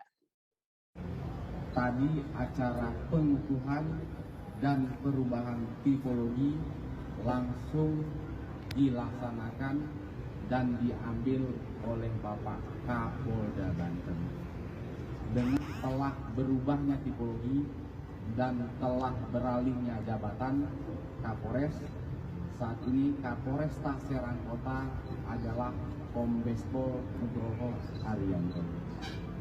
Terima kasih teman-teman wartawan, teman-teman peliput media yang sudah berjibaku dengan kami, membantu dan yakin jabat baru akan membawa Polresta Serang Kota menjadi lebih baik. Bismillahirrahmanirrahim. Alhamdulillahirrahmanirrahim. Allahumma sholli ala sayyidina Muhammad wa ala ali sayyidina Muhammad. Assalamualaikum warahmatullahi wabarakatuh. Salam sejahtera untuk kita semuanya. Terima kasih rekan-rekan media yang telah hadir dalam kegiatan ini yang merupakan mitra kerja kita semuanya. Tadi sudah dijelaskan sama AKBP Hutapea, bahwa pada hari ini telah dilaksanakan sertijab Kapolres, Kapolresta.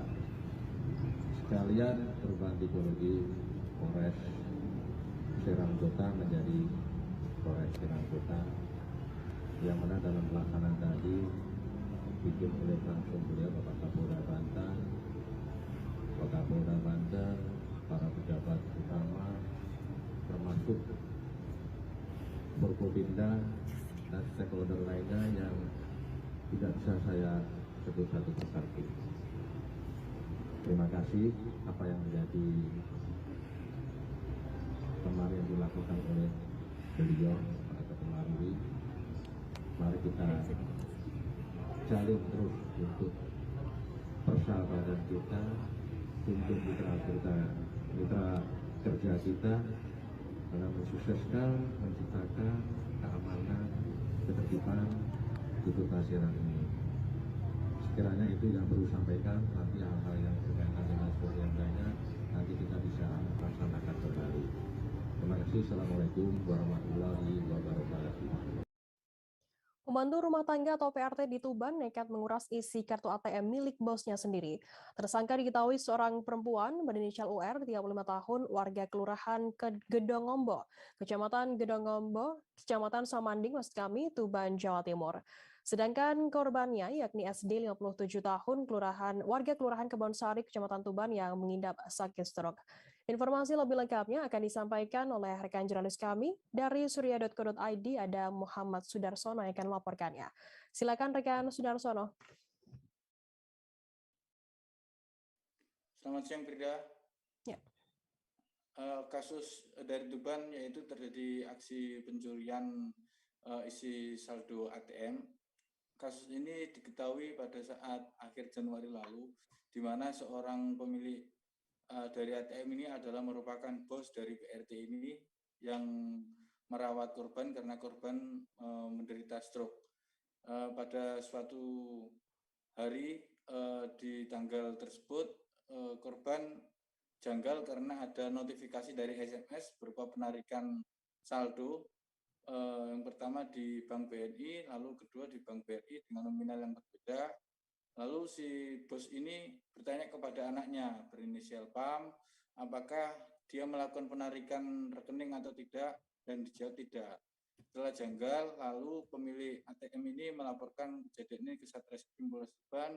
Setelah dilakukan penyelidikan, akhirnya mengerucut kepada tersangka ini, sehingga dilakukan penyelidikan dan pemeriksaan terhadap UR ini. Dan saat dilakukan penyelidikan, memang tersangka ini mengakui perbuatannya dan juga ditemukan barang bukti. Adapun untuk masing-masing ATM yaitu dari Bank BRI 5,5 dan BRI 6, jadi total kerugian 11,5 juta. Dari kejadian itu, polisi menjerat pasal pencurian dengan ancaman hukuman 5 tahun penjara. Gitu Firda. Ya baik, terima kasih rekan Sudarsono dari surya.id atas laporan Anda. Selamat bertugas kembali, dan Tribuners akan kami tampilkan wawancara dari Kapolres Tuban AKBP Darman. Berikut liputannya untuk Anda. Kemudian kenapa ini bisa terdeteksi? Anda menanyakan ke anaknya kenapa uang berkurang. Setelah dicek dari ATM BNI juta, setelah itu korban melakukan blokir. Kasus bayi meninggal di Kabupaten Solok, Sumatera Barat dengan gejala mirip hepatitis misterius masih masuk kategori pending klasifikasi. Ketua Ikatan Dokter Anak Indonesia Sumbar, Dr. Vini Fitriani, menuturkan status tersebut sesuai dengan klarifikasi hepatitis dari WHO. Alasannya hingga saat ini belum dilakukan pemeriksaan laboratorium karena sampel darah sedikit. Informasi lebih lengkapnya akan disampaikan oleh rekan jurnalis kami dari Tribun Padang, ada Rima Kurniatia yang akan melaporkannya. Silakan rekan Rima. Baik Ferda, bisa saya laporkan bahwa kasus hepatitis akut misterius belum ditemukan di Sumbar. Adapun dugaan seorang bayi berusia 1 bulan 30 hari ini masih dalam pending klarifikasi, karena hal ini dikarenakan pihak Dinas Kesehatan belum bisa melakukan pemeriksaan laboratorium terhadap sampel darah bayi yang memiliki gejala mirip hepatitis misterius ini. Hal ini diungkapkan oleh Kepala Dinas Kesehatan Sumbar bahwa sampel darah sangat sedikit dan Sumbar belum bisa melakukan pemeriksaan hepatitis akut misterius ini. Dan sebagai antisipasi dan juga persiapan dari Provinsi Sumbar sendiri, yaitu sudah menyiapkan rumah sakit rujukan khusus hepatitis misterius ini, yaitu Rumah Sakit RSUP M. Jamil. Dan sesuai yang dikatakan oleh Kabid Pelayanan RSUP Jamil bahwa di sana sudah disiapkan 8 ruangan isolasi khusus untuk penyakit mirip hepatitis ini. Kemudian terdapat ICU dan juga untuk dokter atau pakarnya sudah disediakan dari Ikatan Dokter Anak Indonesia Sumatera Barat. Begitu Firda. Ya, baik, terima kasih rekan Rima dari Tribun Padang atas laporan Anda. Selamat bertugas kembali. Dan Tribuners akan kami tampilkan wawancara dari Ketua Ikatan Dokter Anak Indonesia Sumatera Barat, Dr. Vini Fitriani. Berikut liputannya untuk Anda. Hepatitis itu gejala umumnya sama ya, demam beberapa hari, kemudian bisa disertai rasa mual kalau anaknya agak besar, kemudian muntah, kemudian diare. Nah, nanti hari kedua ketiga bisa kuning. Ya, nah perbedaannya itu gejala umum, jadi hepatitis apapun seperti itu. Nah perbedaannya gejala hepatitis yang unknown ini dia tiba-tiba jadi berat dalam 2 hari 3 hari langsung jadi kuningnya bertambah kuning sekali, lalu dia bisa sampai tidak sadar dan kejang.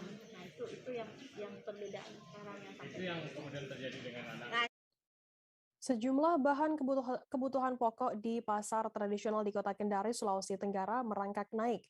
Pasalnya kenaikan harga sembako tersebut terjadi seusai Lebaran Idul Fitri 1443 Hijriah.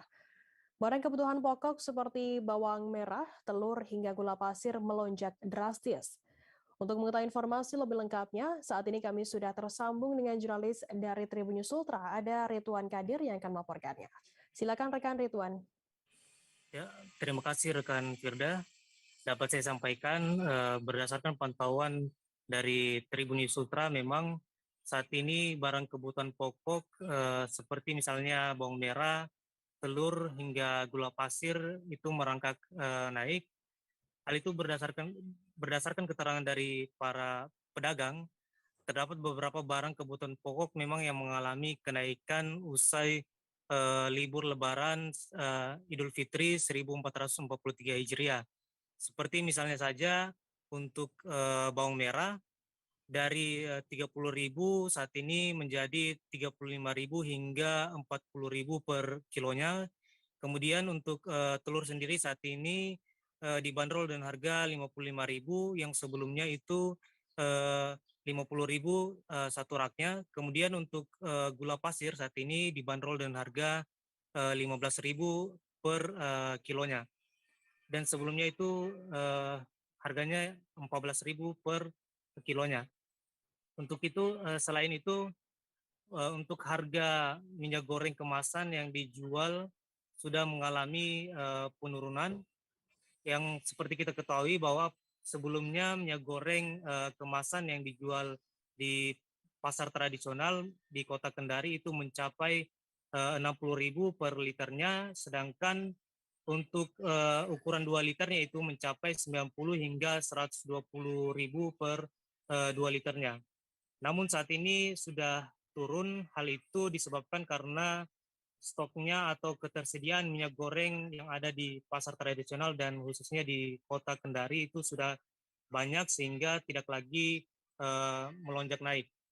Untuk minyak goreng sendiri dapat saya sampaikan untuk merek Fitri itu dibanderol dengan harga 27.000 per liternya, kemudian Sophia dibanderol dengan harga 27.000 per liternya, kemudian Bimoli itu dibanderol dengan harga 30.000 per liternya, kemudian Filma dibanderol dengan harga 28.000 per liternya, dan kunci emas dibanderol dengan harga 28.000 per liternya. Demikian rekan Firda. Kembali. Baik, terima kasih rekan jurnalis dari Tribun Sultra, Ridwan atas laporannya. Selamat bertugas kembali. Kita beralih ke informasi selanjutnya, Saudara. Kecelakaan tunggal terjadi di kawasan kilometer 36 Desa Mangupeh, Kecamatan Tengah Ilir, Kabupaten Tebo. Kecelakaan melibatkan mobil Mitsubishi bernomor polisi BH 7014BU membawa mahasiswa Universitas Jambi atau UNJA yang sedang berangkat kuliah kerja nyata atau KKN di Kabupaten Tebo. Peristiwa tersebut terjadi pada Rabu 11 Mei sekira pukul 14.30 waktu Indonesia Tengah. Untuk mengetahui informasi lebih lengkapnya, saat ini kami sudah tersambung dengan jurnalis dari Tribun Jambi, ada Sopianto yang akan melaporkannya. Silakan rekan Sopianto. Oke, terima kasih Firda dan Tribuners. Dapat saya informasikan telah terjadi kecelakaan tunggal di jalan lintas Jambi, Sumatera, tepatnya di Desa Mangupe, Kecamatan Tebo Tengah Ilir, Kabupaten Tebo. Kecelakaan terjadi pada Rabu sekira pukul 14.30 waktu Indonesia Barat di Desa Mangupi, Kecamatan Tengah Ilir, Kabupaten Tebo. Nah, hal itu dibenarkan oleh Kasalantas Polresbo AKP Iwan Wahyudi yang mengatakan telah terjadi kecelakaan tunggal di jalan lintas Sumatera, tepatnya di kilometer 36 Desa Mangupi, Kecamatan Tengah Ilir.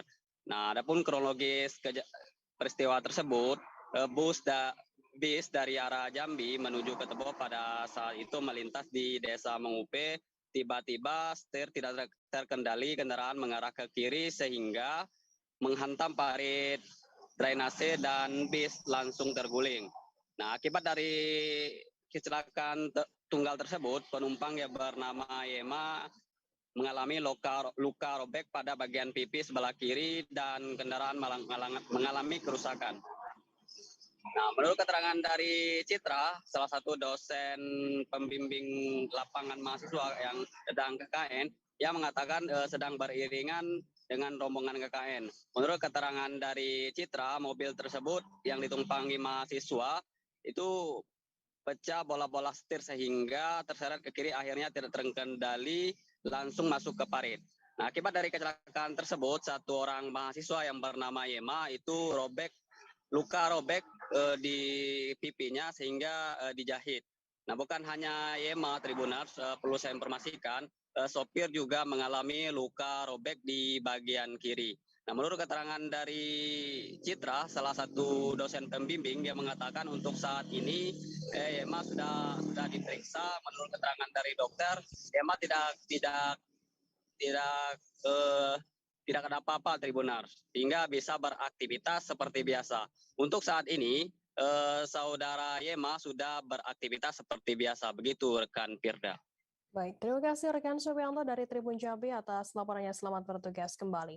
Tribuners, akan kami tampilkan wawancara yang tadi sudah dihimpun oleh rekan Supriyanto dari Aibda Suhendra, Kanit Turjawali, Polres Tebo. Berikut liputannya untuk Anda. Laka yang kejadian bus mahasiswa yang akan melaksanakan KKN tujuan Riba Bujang, dia terjadi laka tunggal di Desa Mangupe, tepatnya di kilometer 28, Kecamatan Tengah Ilir, Kabupaten Tebo, yang dikendarai oleh Pak Subari, ya kan, membawa mahasiswa tujuan KKN ke Riba Bujang, mengalami laka tunggal dikarenakan sopir hilang kendali karena mobil mengalami tidak berfungsinya dengan baik setir, yaitu karena borjoinnya lepas sehingga mengalami laka tunggal di jalur lintas Tebo Jambi, tepatnya di kilometer 28 Kabupaten Tebo. Untuk korban mahasiswa kedokteran atas nama Yema Sihombing mengalami luka jahitan di pipi sebanyak 5 jahitan dan lengan kiri sebanyak 3 jahitan. Untuk sopir mengalami luka jahitan di lengan kiri sebanyak 10 jahitan. Saat ini untuk mahasiswa sudah bersama dengan rekan-rekan lainnya melaksanakan kegiatan KKN di Riba Bujang. Bang, artinya mobil. Seorang perempuan mendadak diamankan oleh pihak penegak hukum pada Senin 5 Mei di salah satu toko emas yang berada di kota Samarinda. Perempuan yang diketahui bernama Fuji, 27 tahun ini diamankan sebab diketahui telah melakukan penipuan pembelian emas. Informasi lebih lengkapnya akan disampaikan oleh rekan jurnalis kami dari Tribun Kaltim, ada Rita Laveni yang akan melaporkannya. Silakan rekan Rita. Ya, selamat sore Firda dan Tribuners. Nah, buat Tribuners yang memiliki usaha toko emas harus berhati-hati nih, karena ada modus penipuan baru yang berhasil diungkap oleh jajaran Polresta Samarinda. Seperti dalam kasus ini, tersangka yang diketahui bernama Fuji, perempuan 27 tahun, melakukan penipuan dengan modus membeli emas atau tukar tambah dengan metode pembayaran sistem transfer. Nah, nantinya tersangka ini akan datang ke toko emas sasarannya lalu meminta sejumlah item, entah cincin, gelang, ataupun kalung emas ya.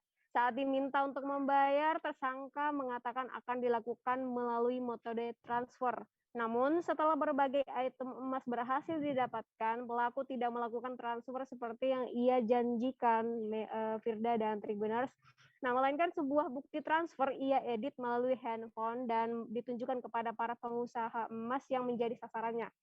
Aksi penipuannya pun terkuak setelah seorang korban memposting bagaimana pelaku ini beraksi.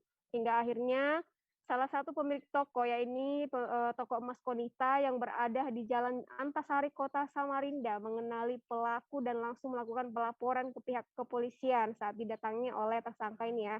Sejauh ini dari informasi yang Tribun Kaltim himpun, pelaku sudah beraksi di 7 toko emas dan itu pun kemungkinan akan bertambah lagi ya, Firda dan Tribuners, dan hanya menyasar, dan dia juga pelaku ini hanya menyasar pengusaha-pengusaha emas lokal. Jadi yang kayak toko-toko emas besar Cina itu mereka nggak berani, dia nggak berani beraksi di situ ya, Firda dan Tribuners.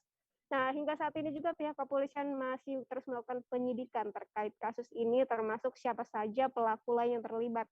Karena saat melakukan aksinya, si Fuji ini diketahui seorang diri, selalu datang sendiri dan mengaku menaiki Grab lagi ya, atau ojek online, Firda dan Tribuners, demikian.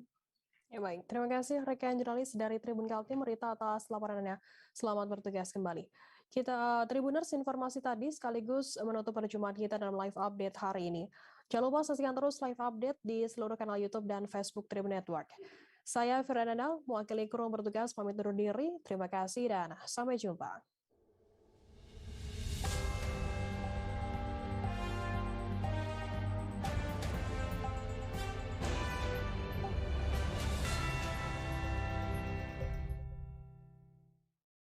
Jangan lupa like, subscribe, dan share ya!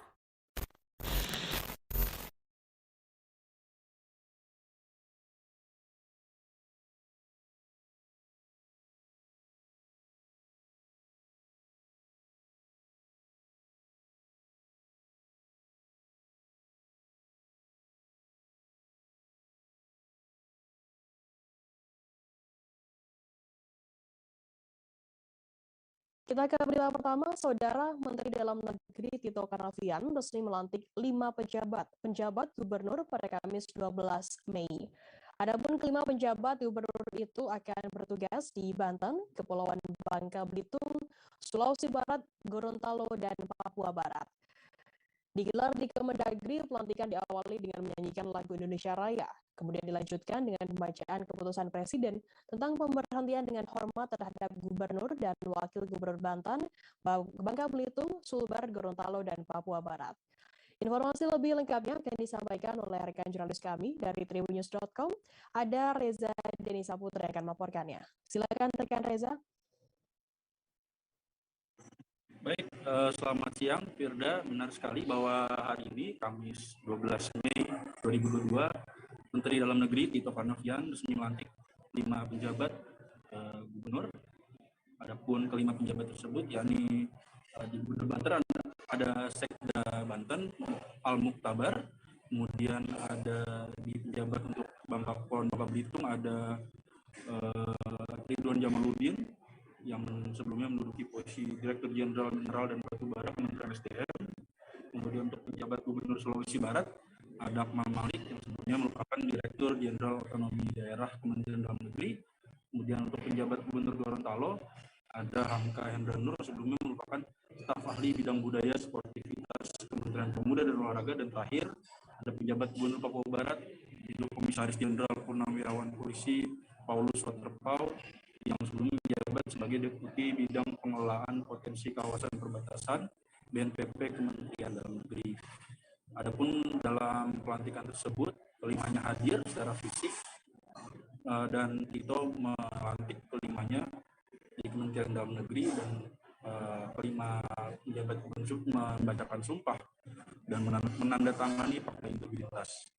Dalam sambutannya Tito juga mengatakan bahwa kelima penjabat gubernur tersebut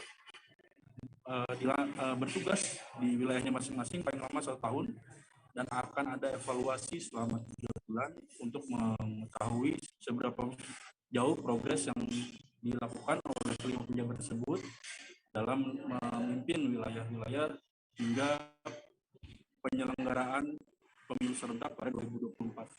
Itu juga menyampaikan bahwa pihaknya optimis para penjabat ini akan dengan pengalaman dan track record-nya serta kemampuan akademik dan juga pencapaian-pencapaian yang lain untuk bisa menerjemahkan program-program pemerintah yang dirasa strategis di wilayah-wilayah tersebut. Dalam pelantikan tersebut, kami juga sempat mewawancarai salah satu penjabat gubernur yang dilantik, yakni Paulus Waterpau. Dia juga mengatakan soal bagaimana prioritas di Papua Barat soal daerah otonomi baru dan juga otonomi khusus, dan juga ada soal keamanan dan juga soal bagaimana target-target ke depan dari Paulus Waterpau. Demikian Firda yang disampaikan. Ya baik, terima kasih rekan Reza dari tribunnews.com atas laporannya. Selamat bertugas kembali. Dan Tribuners, akan kami tampilkan wawancara yang tadi sudah dihimpun oleh rekan Reza dari penjabat Gubernur Papua Barat Paulus Waterpau. Berikut liputannya untuk Anda. Ya, Pak Menteri tadi memberikan arahan dan petunjuk untuk kita sama-sama pertama mensyukuri dulu ya, mensyukuri akan anugerah Tuhan yang sudah kita berikan lewat keputusan Bapak Presiden. Jadi selaku abdi negara, saya akan langsung mempertimbangkan apa-apa yang menjadi kebijakan dari negara. Itu yang pertama. Yang kedua, bila ada riak-riak yang memang sementara jadi, saya pikir normal aja di era demokrasi ini ya. Demokratisasi ini kan setiap orang kan dikatakan bahwa yang punya pendapat, pandangan boleh saja menyampaikan. Yang penting normatif. Artinya ya saya berharap tidak dengan memaksa gitu ya. Lihatnya tidak ada pikiran-pikiran yang mau disampaikan, monggo kita berdialog, kita bicara. Nah, terkait yang DOB dan Otsus, ya tugas kami untuk sebagai pelaksana gubernur, tugasnya memberikan keyakinan betapa pentingnya DOB, betapa pentingnya Otsus bagi saudara semua. Karena semua itu kan sudah menjadi kebijakan yang menurut saya sudah nyata. Kita bisa begini kan karena ada kebijakan negara yang Laga final pertandingan sepak bola dalam ajang Pekan Olahraga Pelajar Daerah atau Popda ke-8 Provinsi Sulawesi Barat. Laga final yang berlangsung di Stadion S Mengga itu mempertemukan tim sepak bola pelajar Kabupaten Polewali Mandar melawan tim Kabupaten Mamuju pada Rabu 11 Mei. Tim tuan rumah Kabupaten Polman berhasil meraih medali emas pada cabang olahraga tersebut. Pemain nomor punggung 16 Ramdhani berhasil mencetak skor untuk kemenangan Kabupaten Polman. Informasi lebih lengkapnya akan disampaikan oleh rekan jurnalis kami dari Tribun Sulbar, ada Kamarudin yang akan melaporkannya. Silakan rekan Kamarudin. Ya, terima kasih Firda. Selamat siang Tribuners, dimanapun Anda berada.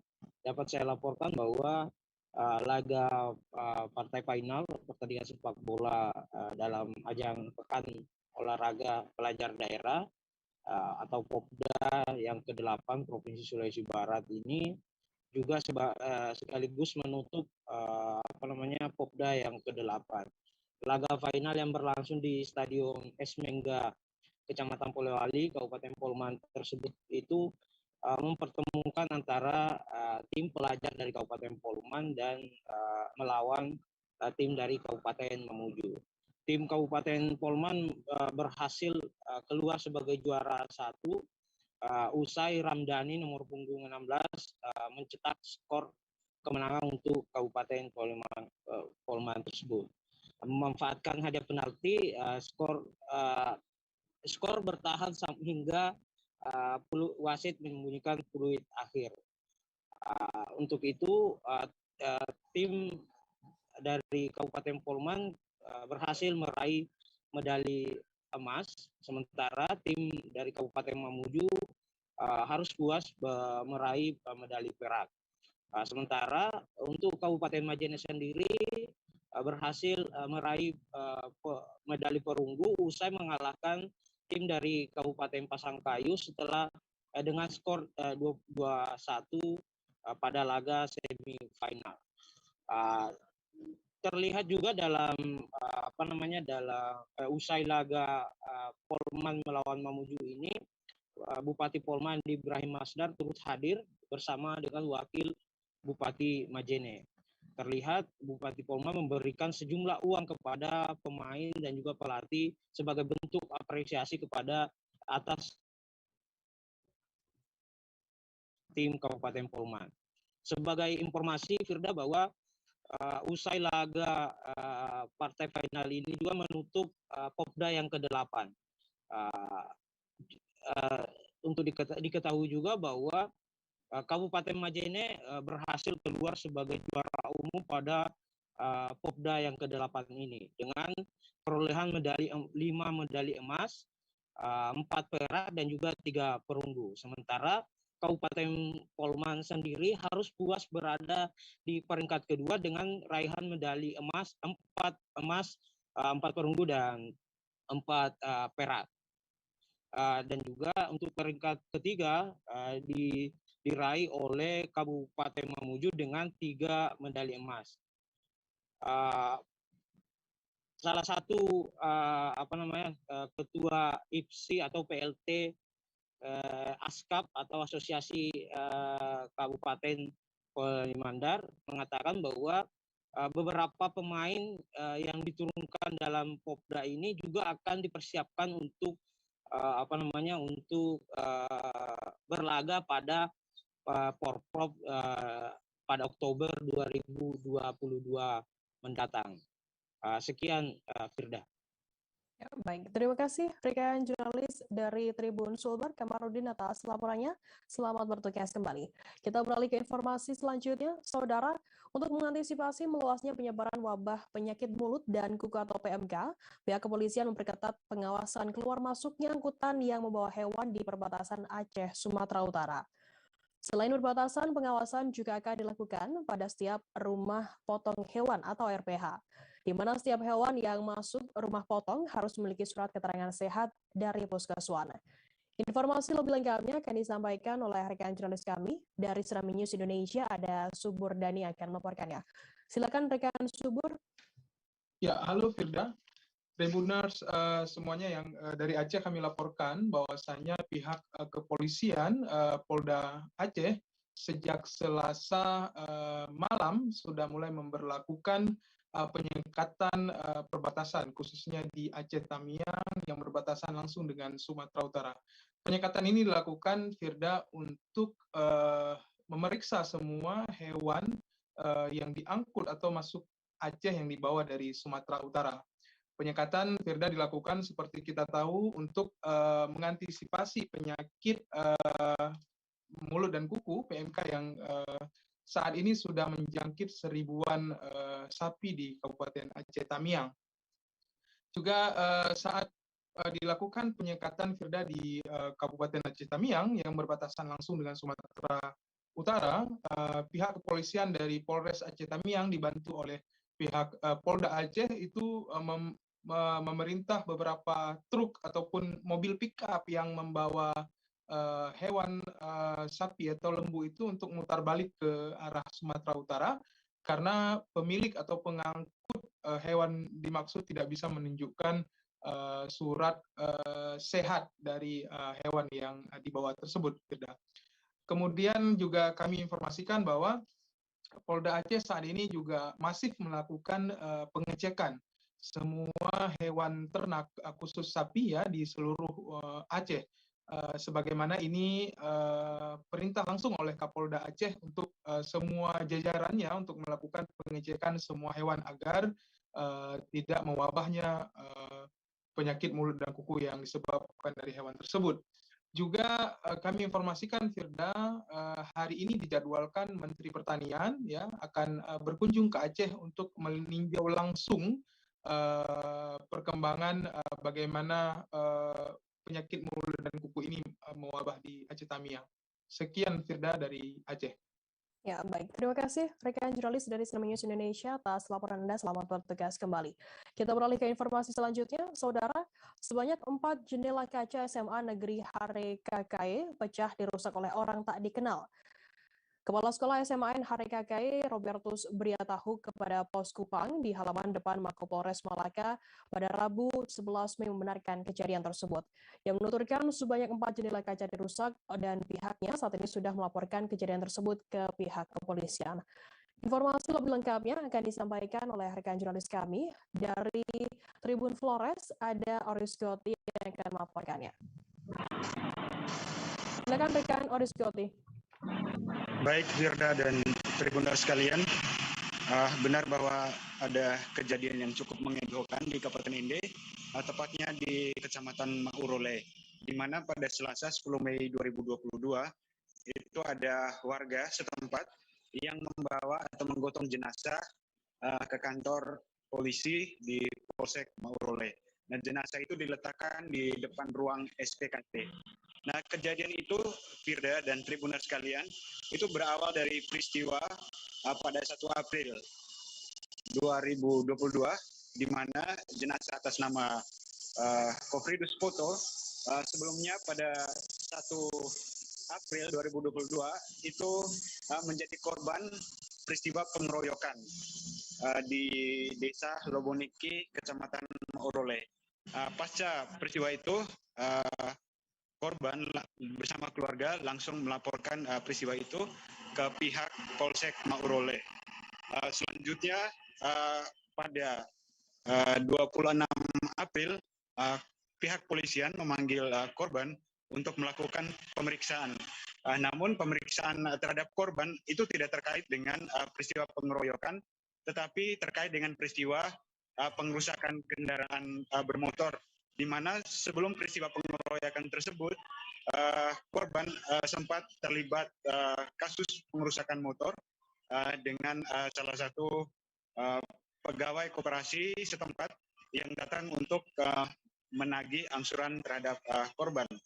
Nah, motif dari sanak keluarga maupun warga yang membawa jenazah korban ke Polsek Maurole, yakni mereka merasa kecewa dengan pihak kepolisian Maurole yang mereka nilai bahwa lamban atau terkesan bahwa kasus pengeroyokan itu didiamkan oleh pihak kepolisian, sehingga mereka membawa jenazah korban ke Polsek Maurole.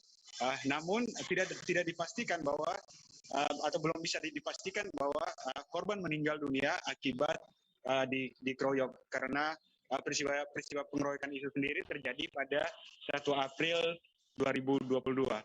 Nah, mengenai kelanjutan dari peristiwa ini, tadi saya sudah sempat mengkonfirmasi pihak kepolisian Polres ND, mewawancara langsung Kapolres ND AKBP Andre Librian, dan dia menegaskan bahwa polisi sejatinya tetap memproses kasus tersebut, dan sejauh ini sudah ada 4 tersangka yang sudah ditahan di Polres ND. Sekian, Firda. Ya, baik.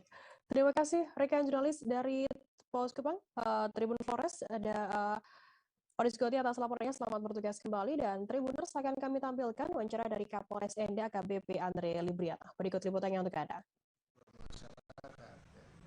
Tapi memang mungkin masalah cepat atau lambat itu relatif, karena memang mungkin ini menjadi alasan klasik, tapi memang faktanya ada kasus kan tidak hanya satu ya, tapi semua direspon sesuai dengan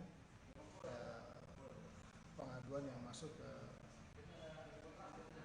kepolisian, khusus baik itu di Polres maupun di Polsek ya. Semua ditindaklanjuti setiap pengaduan masyarakat. Cepat atau lambat ya memang itu sekali lagi relatif ya. Namanya ada pengaduan masyarakat pasti ada proses ya. Proses itu baik pemeriksaan saksi-saksi ya, kemudian terkait dengan penganiayaan atau pengeroyokan pasti minta hasil visum ya. Apalagi dalam konteks ini kasus yang di Polsek Maurole itu ada kasus yang saling lapor ya, pasti saling lapor, satu pihak minta segera diproses, pihak yang lain juga minta diproses, tapi semua kasus yang masuk ke kepolisian pasti ditindaklanjuti. Pelatih PSM Makassar Bernardo Tavares meningkatkan kebugaran pemain di latihan perdana pada Rabu 11 Mei. Latihan skuad Laskar Pinisi berlangsung di lapangan Bosowo Sports Center Jalan Tekumar, Kota Makassar. Latihan berlangsung selama 2 jam, diikuti oleh 21 pemain, masih didominasi oleh wajah pemain musim lalu. Informasi lebih lengkapnya akan disampaikan oleh rekan jurnalis kami dari Tribun Timur, ada Kaswadi Anwar yang akan melaporkannya. Silakan rekan Kaswadi. Ya, terima kasih rekan Firda.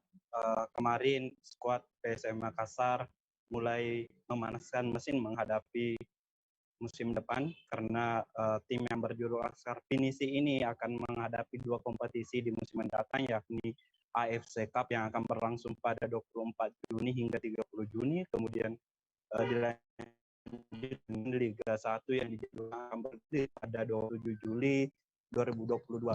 Dan sejauh ini dari pelatih baru PSM Bernardo Tavares mulai menggenjot fisik pemain, karena para pemain telah libur selama sebulan lebih dengan berakhirnya kompetisi Liga 1 2021-2022 pada akhir Maret lalu. Dan saat ini fisik pemain terus digenjot dengan dilatih untuk mengukur V to max dari para pemain, dan tak hanya itu, latihan juga ada game internal untuk mengukur kemampuan skill olah bola dari para pemain yang ada di PSM kemarin. Ya, sejauh latihan perdana kemarin ada 21 pemain yang ikut latihan dan masih didominasi oleh para pemain yang memperkuat PSM pada musim lalu. Ada sekitar 15 pemain, diantaranya yakni Yakob Sayuri, kemudian ada dari Rashid Bakri, ada Mandacingi, Ganjar Mukti. Untuk beberapa hari ke depan, PSM kemungkinan masih akan mendatangkan beberapa pemain terbaru, dan kemungkinan yang masih menjadi rumor dari PSM yakni sosok striker asing penggawa Persija yakni Marco Sin. Pelatih PSM Bernardo Tavares dalam hasil wawancara kemarin setelah lapangan memang saat ini fokuskan pada pelatihan fisik pemain. Kemudian untuk terkait beberapa pemain, rumor pemain yang akan datang, dia mengatakan bahwa hal itu hanya rumor. Siapa pemain yang datang itulah yang akan memperkuat PSM di musim mendatang. Sekian, Firda. Terima kasih rekan jurnalis dari Tribun Timur, Kak Swadi, atas laporannya. Selamat bertugas kembali.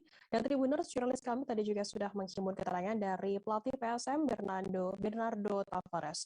Berikut liputannya untuk Anda. I want to say one thing because I don't want to forget. I want to say terima kasih. Thank you very much for the supporters, because I go to some place and everybody show that they are happy that I am here in Indonesia, and I go to try to make my best to help the team. Saya ingin sampaikan sebelum saya lupa, ini saya lihat keramah-tamahan daripada supporter, dan saya lihat mereka sangat antusias menyambut. Saya sangat senang, dan saya ingin sampaikan bahwa saya orang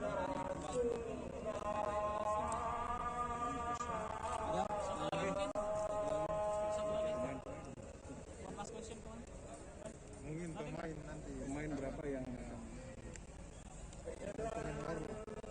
any other new players we are waiting.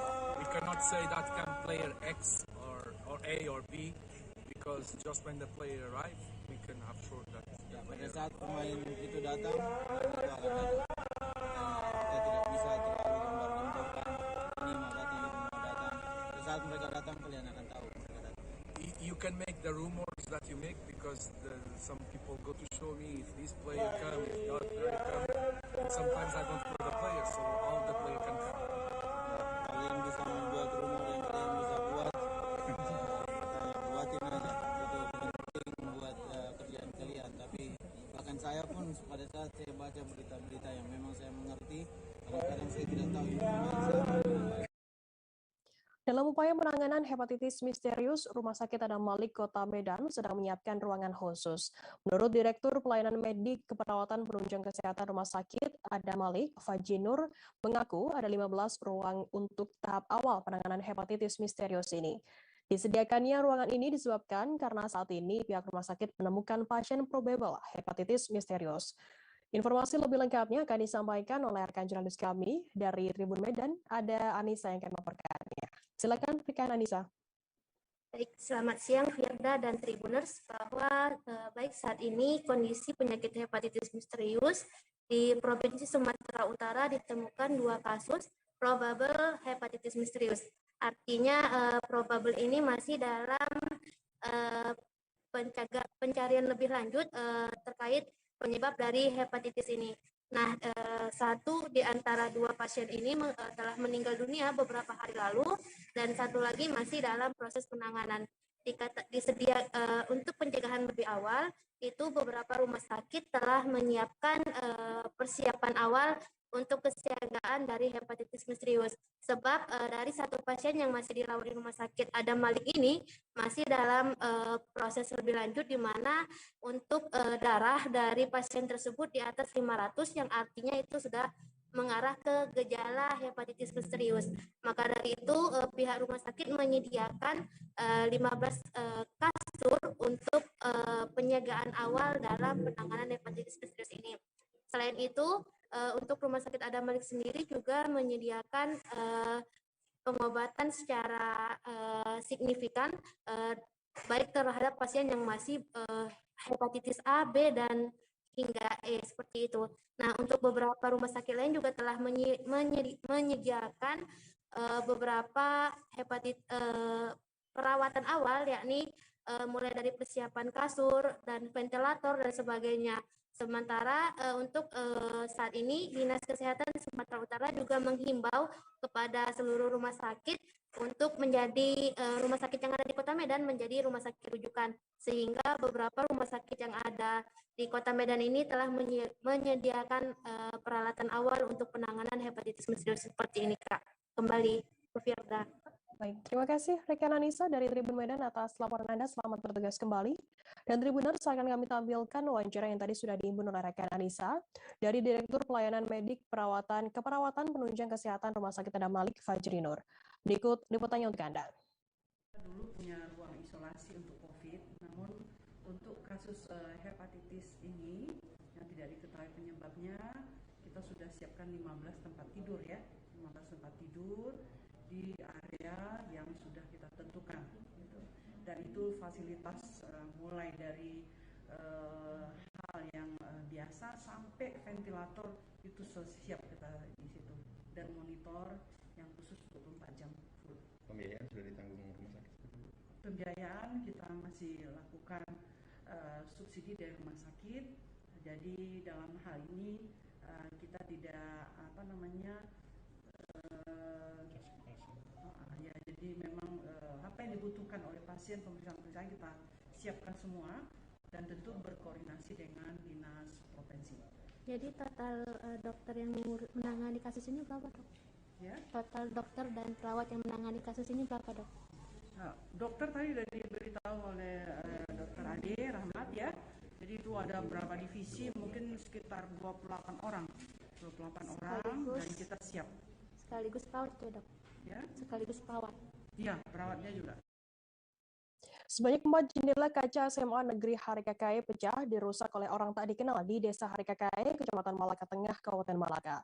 Kepala Sekolah SMAN Harikakae Robertus Briatahu kepada Pos Kupang di halaman depan Mako Polres Malaka pada Rabu 11 Mei membenarkan hal tersebut. Yang menuturkan sebanyak 4 jendela kaca dirusak dan pihaknya saat ini